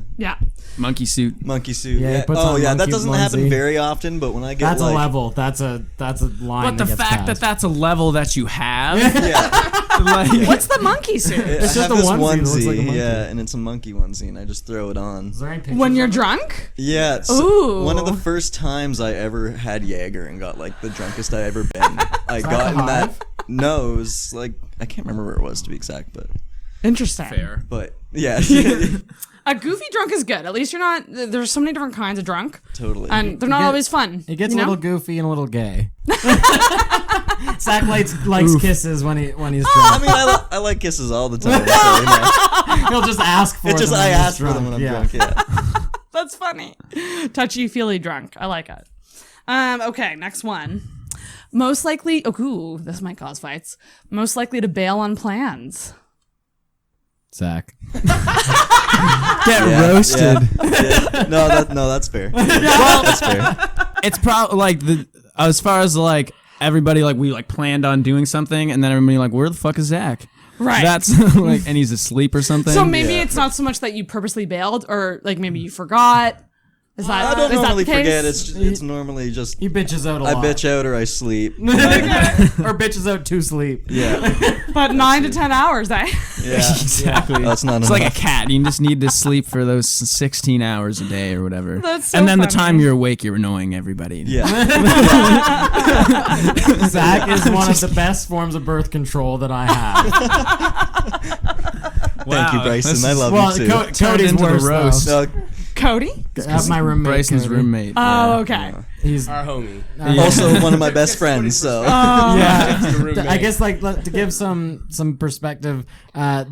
We live in a 4-unit building, and one of the units is myself and my roommate Cody, and the unit next to us is Zach and Jared. Oh, bitchin'! Yeah, and then the unit above us is my brother and his bandmate. Oh my and God. then the 4th unit is this mystery couple who deals with all our bullshit and haven't called the cops yet for a year and a half. Where's this awesome complex of friends? It's on Oxford. Oh, bitchin'! You gotta move in there. We need this Yeah, couple. like to you're live the in. odd person out. we need we've been talking like we need to kick out or drive out the couple that lives upstairs. Yes, you gotta break them up somehow or something. We haven't tried to break them up, but But we do hear them to drive- fighting sometimes. Sometimes we hear them fighting. We're like, it's happening.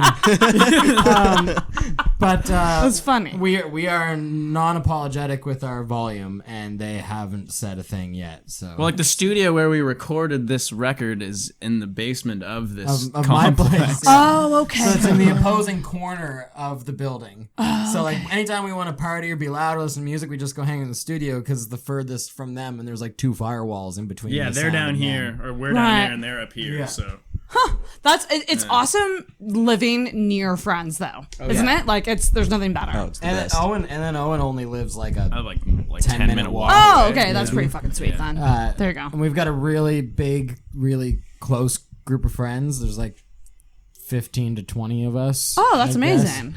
And I guess your question earlier about like who we turn to for advice and stuff, like we definitely like talk to that group of friends a lot because they're all also in other music bands. industry people. Oh, perfect. So if we're like really torn on something, we'll be like, what do all of you think? Because you all have You're all in the same good perspective, and, right? and they all understand what we're trying to do, and I so love that. They'll give us input, or if we do something that might be questionable, they'll be like, yeah, yeah. Yeah, and like my roommates are just more of those people. So we're Right. all just fucking... It's a big you have a whole network. Yeah. Exactly. That's amazing. Okay, so Zach, you're not doing so good in this. Yeah, or roasted. if you want to think of it, Maybe I'm winning. You're winning. Yeah, you're actually winning the game. Yeah, I am winning this game right now. It's great. It's golf rules though. Yeah. Who is most likely to do weird things in public? Oh man. Fucking probably me. I was gonna say, I'm thinking probably that's between Jared. Zach and Jared for sure. Drunk Zach, Jared most of the time. Yeah, I'm usually the one to get mad at them for doing the things. What is that like? Do you embarrass these guys a lot? Ask them. I Do you embarrass them? No. Not embarrassed, but I personally am the kind of person that if I'm out and about, I don't like to bother the people around me. Like I'm very aware of like if Conscientious, yeah. Very like we can't be too loud because I know what things piss me off when other people do them, and I don't want to do those things. So like we'll be in McDonald's or something, and Jared will be doing something stupid to bother me, and I'll be like, stop, like I don't do this to me right now. But then he that's why he's doing it, is to get that reaction. All the old out of people me. around us are gonna think we're fucked. Good riddance. Yeah. We really love annoying Bryson though. That's a pastime of theirs, is getting a reaction out of me. That's funny. Okay, who is most likely to cry at a movie? Most sensitive guy. Probably Jared. Yeah. Although I cry at movies a lot too. It's not hard to make me cry in movies, but don't like cry at probably movies. Jared. I also cry a lot during Yeah. movies, Do you? Oh yeah. I Forrest Gump, man, that there might be movie's 2 movies always I've makes ever me cried at. Everybody cries at I Forrest Gump. didn't even cry at The Notebook. I welled up, but like Get over it. You fell in love, then you found each other again. Oh, Yeah. boo-hoo. Well, it's like I The don't Notebook's watch overrated. movies that make you cry. Like I don't watch The Notebook and cry. Like I cried when Han Solo died. Yeah, I'll cry at movies It's that not I'm attached necessarily to. like- Yeah. It's not necessarily romance. Like it could be any sad movie. Yeah, I don't cry, Spoiler but alert. I definitely get Spoiler alert. upset. Oh yeah, like fucking oh man, like I've been watching that new Dark Crystal series that's on Netflix, which like that's like one of my favorite movies of all time is the Dark Crystal, which is like weird puppet fantasy movie. But they just made this new Netflix series about it, and it's fucking whack. But I was crying at that shit the other day. Really? Yeah, dude. Fucking like I don't even want to spoil it or anything, but some like it gets heavy, man. Okay. Like. It's, Damn. Yeah, like if you're attached to what it is, then like it gets you.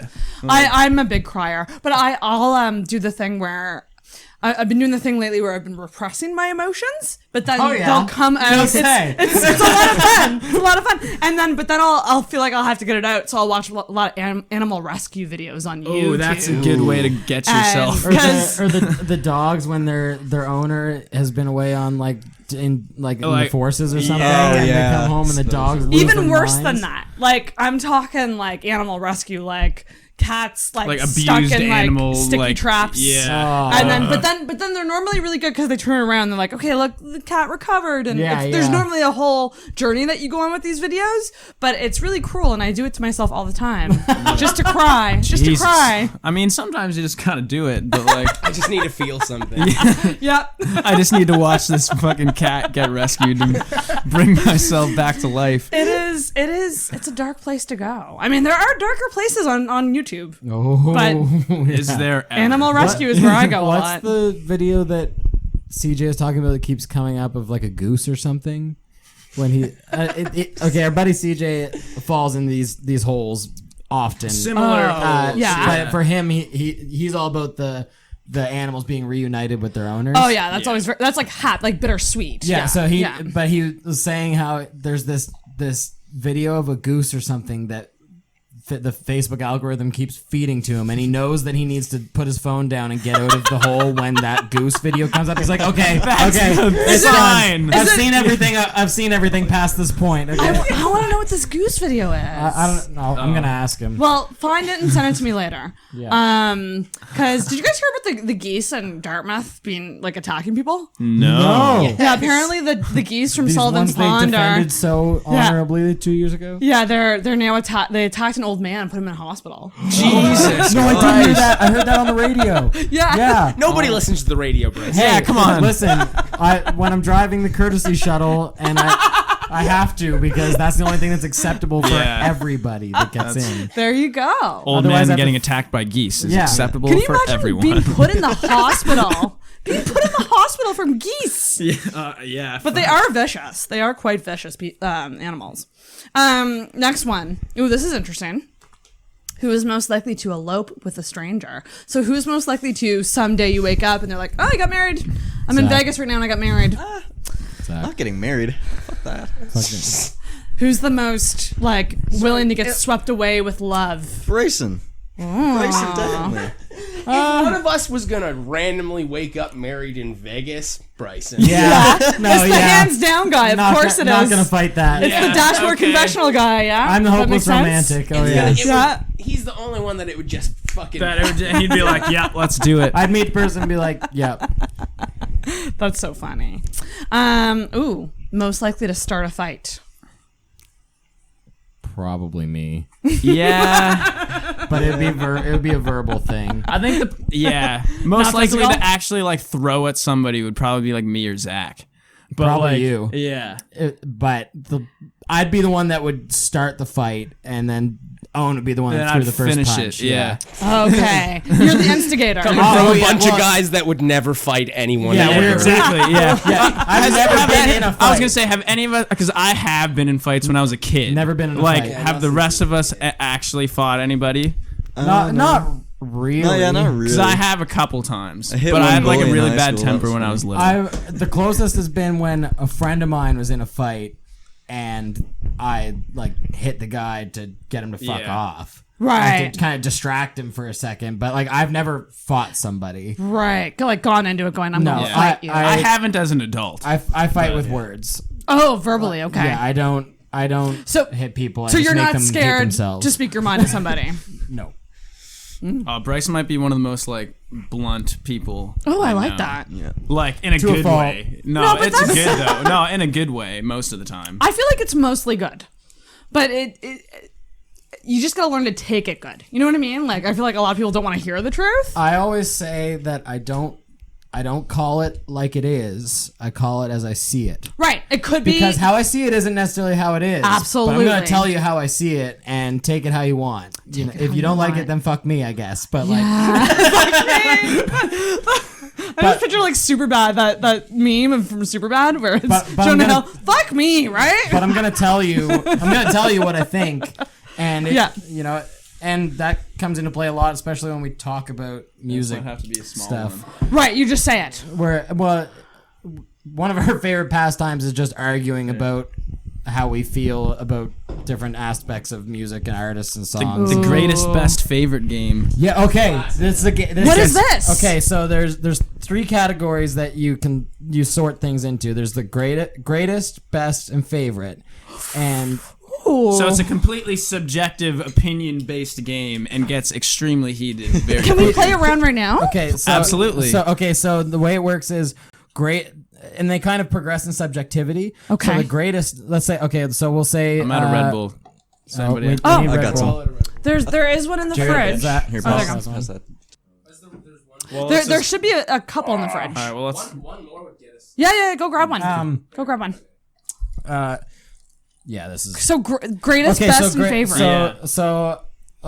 Okay, Rush is one of my favorite bands. So Good example. So good example would be the greatest Rush album is Moving Pictures. Okay. Because it's their and it's the greatest is the least subjective because it's their most commercially successful. It brought them the most mainstream attention. That it's greatest is What very did much the most for the band? Yeah. It kind of, or like... And then best is kind of like a midpoint between a midpoint of subjectivity because it's like if it's their best album, it has to have the numbers to back it up, but you also have to feel that it is their best work. I guess best to me is creative peak, almost in a way. Okay, so and then favorite is nobody can say shit about what your favorite album is. That's totally personal. Best can be argued. Okay.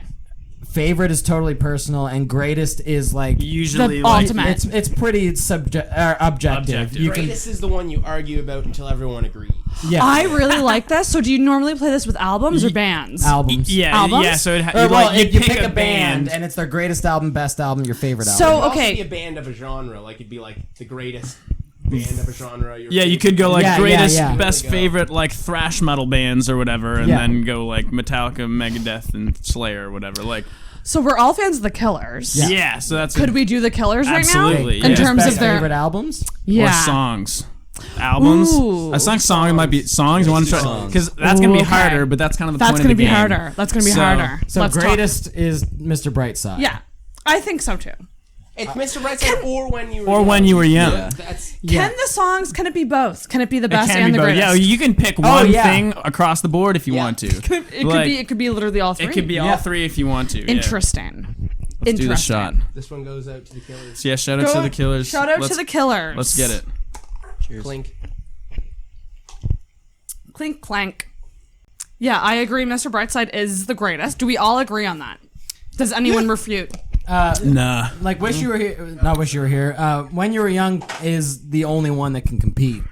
Yeah. But I think Mr. Brightside is one of the biggest songs of all time. But I think it would potentially turn into the situation of like, is Mr. Brightside the greatest song, but is When You Were Young their best song, or do they have better songs than that? Because that's where you get into like, When You Were Young is not my favorite Killer song. No. And Mr. Brightside isn't my favorite. Me either. neither, but Even it's though I'll- undeniably their greatest yes. song. Yes. Greatness is is like impact on music and culture, like with, Right. you know. I would say it would go Mr. Brightside greatest for sure. My favorite is Miss Atomic Bomb. Exactly. But so best would be like Songcraft, like what you know, what's the most like best? well written song, probably. I mean, or something I'd like be that. okay to say when you were When You Were Young. When You Were Young. See, for me, it would be Mr. Brightside, When You Were Young, and maybe When You Were Young. Yeah, that's your favorite? fair. It's such a good song. I'm gonna go. I think like Mr. Brightside is definitely the greatest. I think their best song would like When You Were Young, or also Somebody Told Me was like so good. That was the first Killer song I ever heard, and it was like some pretty game changing rock music for 2004. Very like, game-changing. You know, like nobody was doing that shit. And I had that on literally the other day and jammed out so hard to it. Yeah. It's one that I always forget about because it's one of their older ones, right? Like That was the first single from Hot Yeah. Fuss. Like, yeah, crazy. That was the first song by them I ever heard, and it was like crazy. I like this. So, But then I think my favorite one what's would your be favorite? Believe Me, Natalie, which is like a deep Ooh. cut from Hot Fuss. Yeah, it's Yeah. like one of the last songs on Hot Fuss, but I think that's my favorite Killer song. It's just a really cool track. And it's just like, it's got some really, really amazing melodies in it and stuff. Just super cool track. And and it's always in that order: greatest, best, favorite. Greatest, best, Yeah, favorite. because favorite's the like really subjective ones. So you got to end with that. So like we'll be hanging out with some combination of this huge group of friends, and we'll be like, "All right, greatest, best, favorite Iron Maiden album," and then everybody you just say it in order, and then everybody starts yelling at each other.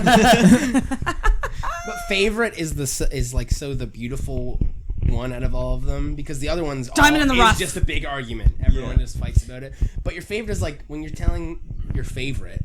Everybody just goes, everyone just listening. They just want to know why. Like, learn something. Yeah. From tell you their totally. favorite. Yes. Oh. and usually the discussion around favorite is a bit more Loose because it's more well, it's a personal. bit more. It's kinder, you know. Kinder, yeah. Because then it's like, oh, really? That's your favorite? Well, why? What is? And then you still talk about it the same way we talk about everything else. Yeah. Okay, I got another one. Yeah, please. Another band, and we'll do songs. Yeah. Okay. Tragically Hip. Oh. Greatest songs. Greatest Tragically Hip songs. Oh, that's gonna be so hard. They have so many more either songs. Blow It High Dough or New Orleans. New is Orleans Sinking. is sinking. Yeah. I think Blow It. No, sorry. Great. Fuck. Head by Century. Is greatest greatest. Tragically Hip song is Head by Century. Yeah. For sure. Do you guys agree or disagree on the couch? Oh shit! See, And we're talking. That's where it's greatest though. The song, yeah. you know. Yeah, but I think like greatest and best. What would be the best? My best for Bob Head by Cajun. Century just fits there too. Bob Cajun's best. Best. This is gonna turn. This is a tough one. I've started something. Yeah, no, that's real. Greatest is Head by Century. Best Yeah, I agree. Best for me would probably be. Oh man. Because like part of me even wants to go with like Wheat Kings or something for best, but like it's not big enough. That's what I mean. And it also like as like it's a fucking great tune, but also like you gotta like think about the band at large and like what did Wheat Kings do for them? And like that song just straight up doesn't include the entire band really, and like everybody has their own little flair within that band, and like. The best song, I think, should be the one that has all 5 of them doing them the best. I mean, like, Grace 2? That's a... Yeah. Gift Shop? Ooh. Gift Shop might be their best. 50 Mission Caps. Yeah, I was going to say, or like 100th Meridian. Like, oh. Man, I love that song. Yeah, like... Poets, yeah. We could, like... Yeah, there's so... Your best is a... Yeah, I was just going to say your favorites. Yeah, album. best for that is a tough one. Best song. The best Well, hip actually, song. let's put a pin in the best. Okay. What are your guys' favorite hip songs? I think Bob Cajun is my favorite hip song. Really? Yeah. Crazy. Twist my Also, arm. like, just again with like the weirder deep cuts, Vapor Trails from Phantom Power. It's like, yeah. My favorite. I've always said my favorite was New Orleans is Sinking, but recently it's not been. I always just said that because it was my grandfather's favorite, and we had like a bond over that. Right. But I think it might be my favorite overall, but as far as like the band. But I put so much weight on Gord that my favorite performance of his is probably Scared. Interesting. Oh, yeah. Oh. Yeah. Was that one of the songs that they sang at their last concert? They did. Yeah. And was that the one where he was like screaming No, during that's it? Grace too. That was so fucking... I'll never forget that concert. Yeah. As long as I live. And I'm not a diehard hip fan. I appreciate them a lot. I'm not like... I don't know every single song, every single album, but like we all got together and watched that like in a living room together as friends, and I'll never forget it as long as I live, being like, this is probably the last time. Like, oh yeah, well, it's a special moment as so like fucking Canadians, crazy. you know? Like, yeah, I would die on the hill that moment should be a Canadian heritage moment. absolutely. It is one of the greatest moments in Canadian history. Is that scream, that emotion that he had during that. Oh my gosh, Bob Cajun's definitely up there for me. You know what song I really like by them? 38 Years Old. Yeah. Oh yeah. There's something special about that one. Also, like some of their newer stuff too, though. Man, like fucking, like you said, we want to be it from now for Plan A. Yeah, like that might be my favorite. That or In View. Yeah, In I View love from In World View. Container. Yeah. Also, the title track from Now for Plan A is like their crazy last good. album they did is possibly my favorite hip album. As an entire and with album. also a bit. Really? Machine As Poem, far as yeah. this game is concerned, the hip have so many albums. Like sometimes you got to go with albums too, but Yeah, not that we have that's to true. go over. No, and do there's this too all many again, songs. but, It's a bit easier to go albums, and we usually play this game with albums, Right. especially with a band like that who have like so many records. Because like we said earlier, like that's how we consume our music is by the album. By albums. Yeah. So we think I think of like the vibe that an album gives me, or what mood am I in when I listen to said record. Said record, yeah. I love that. Oh, I'm going to keep this in mind for my music podcast when I Although when it launches. we always play it with music and stuff because that's what we do, but you could totally do it with other stuff, with like movies and stuff, with like series of movies. Like you could do like greatest best favorite Star Wars movies, and You could like do Lord of the actors? Rings, or actors would be fucking sweet too. Yeah, like you could Greatest do, best favorite. comedians, because I know like you talk to a lot of comedians. You could do shit like that. Oh my even like God. And if you like bring it, like you really broaden the spectrum, you can do it with fucking anything. You can do it with anything. You can do it with like food. Yeah, exactly. like you can argue about what's drinks. The greatest, Like you can do it with anything. Greatest, best, favorite pop. You know, like Great, and for I me, totally thought you said pot. I'm And I was instantly. like, well, yeah. that we could talk about that too. Pop? No, pot. Marijuana. Like, greatest, best, favorite weed. It's all weed to me. I don't really know. Greatest.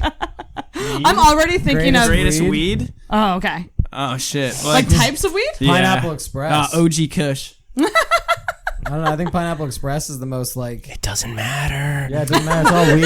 It's all the same. I'm like, I got an indica called Namaste from the weed store. That's tight. Yeah, it's the CBD stuff. Yeah, I enjoy it quite a bit. That's what I smoke. Yeah. Is it? Yeah, it fucking puts me out. Man. it's great. Like I'm It's like the best. righto, and I love it. I want to play greatest best favorite with Taylor Swift albums sometime because Greatest best. That's- I We did could do this, that like, right last now. week. Could we do that right now? Greatest 1989. Best for me is Lover, and favorite is Lover. I think actually best for me is a tie between 1989, Lover, and Red. Just those three. Actually, I totally agree with you. Any of those three, I think.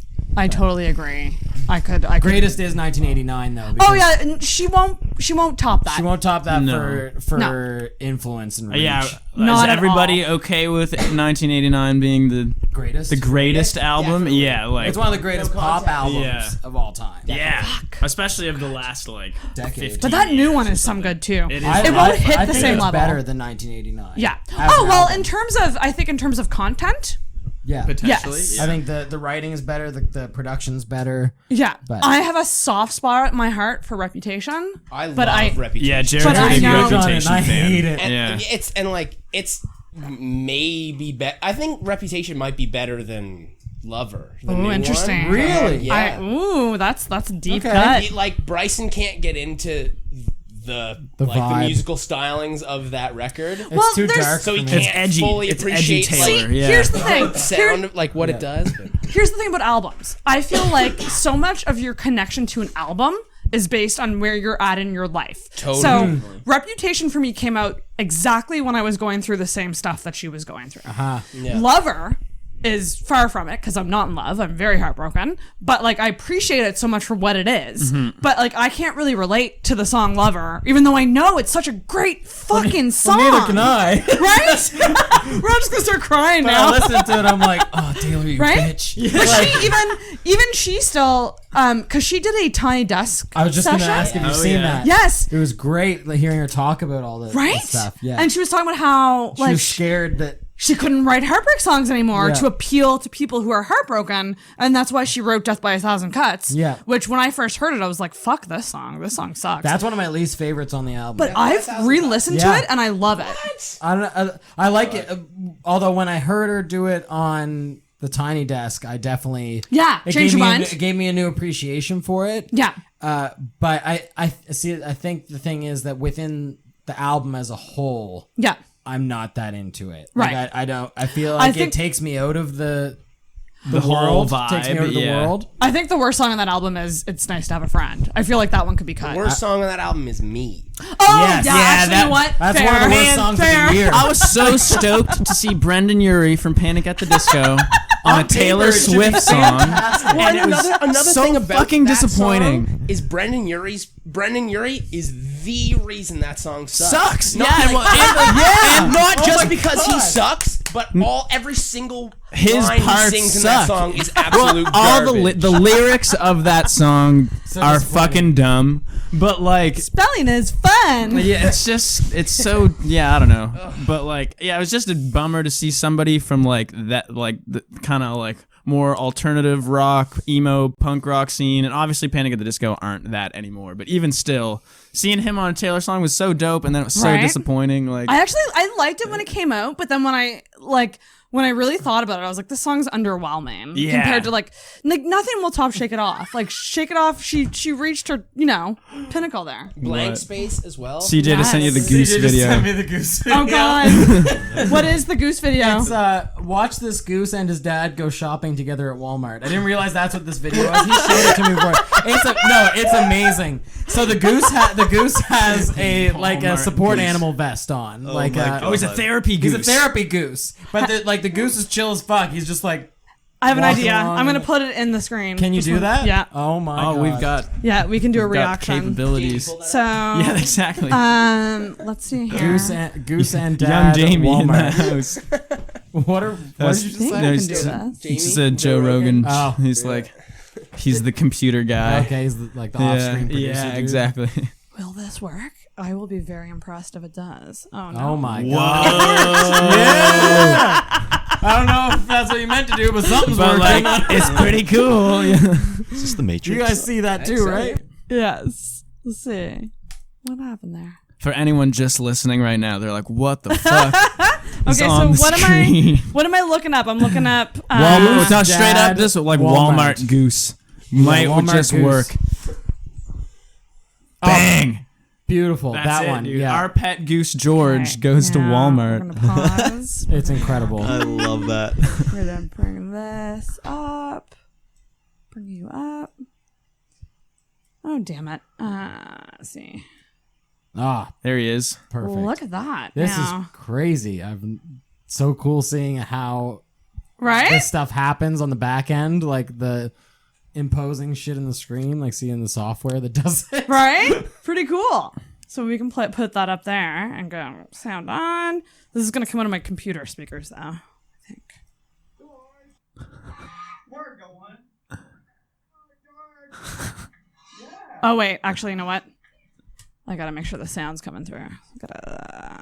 He is stoked to go to Walmart. Oh, dude. I would be it's stoked to go to Walmart with a the goose. With the goose. That's His the name only is time I George. go to Like, Goose how do named you George? How do you beat a Sign me goose up. named George? How does one become a therapy goose? Sounds like an old swing set. Oh my god, he does! Oh, George! Does he love broccoli? Yeah, but we're going in to get him some mustard. Does he love broccoli? We're going in to get him some what? We're gonna go see Kim the bell ringer too. Come on, George. Come on, George. Amazing. Jesus. Like, how do you train a goose this well? I don't. How do you become this bonded with a goose? I know, that's the main question. Like Because they're right assholes. yeah, the right goose. They are so violent. Santa's little helper here. He wants Jesus Christ. Bad set of swings. Everybody knows him. That's so funny. He's a regular. Aww. Oh my god. So your friend cried to this? Oh no, This is his. This is when he knows he's gone too Yeah, deep. when Facebook pushes him this video from algorithms, he knows he's gone too far with animal videos. He's like, oh, I've That's seen true. everything now. Okay, I'm caught up. I've already talked to the manager.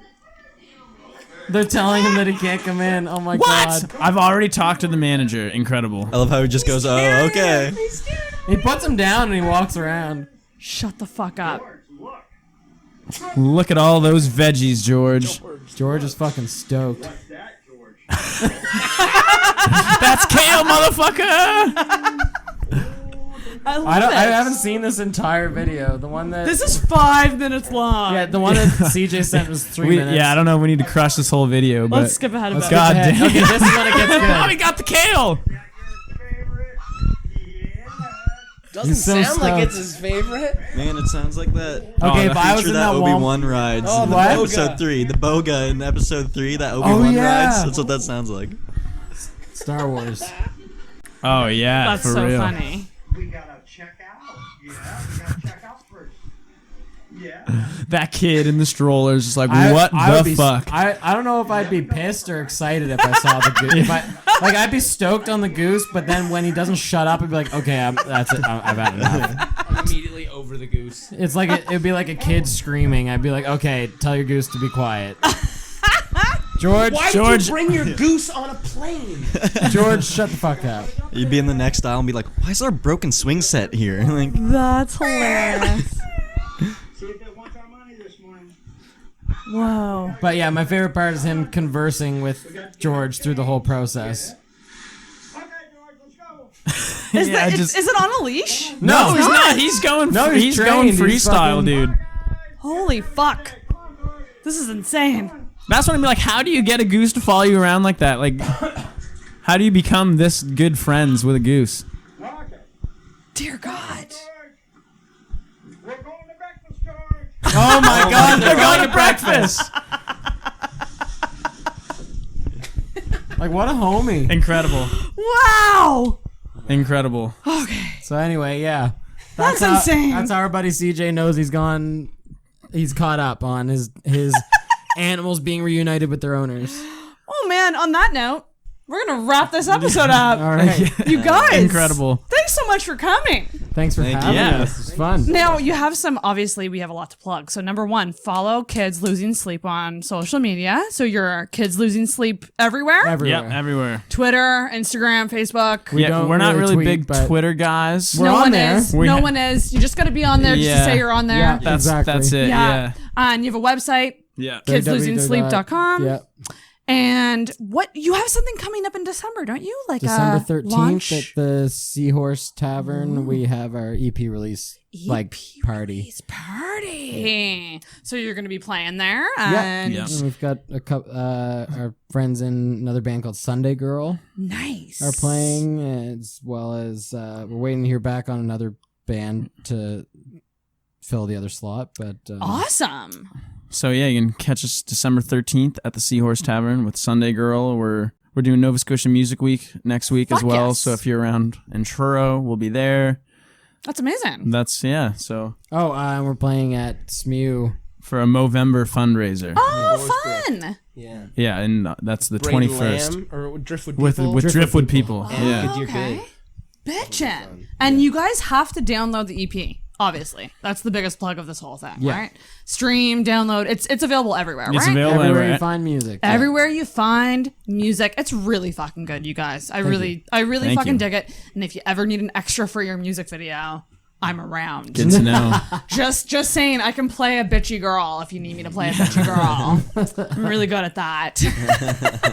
But thank you guys so much for coming on, and like good luck. Thank this you. is exciting shit. We think so, yeah. Fuck yeah. We're excited, yeah. You're excited, we're having but a good tired. time. I'm Tired, but glad excited. it is that this it's one out. is over. Thank God it's There out. you go. There you go. But yeah, check it out. Check it out. Thanks, guys, so much. And I'm going to pass the bell around because it's bad Yeah. luck if not. Oh. So you Yeah. have to ring the bell. Hell yeah. And you have to pass it over to those guys. They have to ring it too. It's not over until the bell rings. Ding, ding. Bang. Amazing.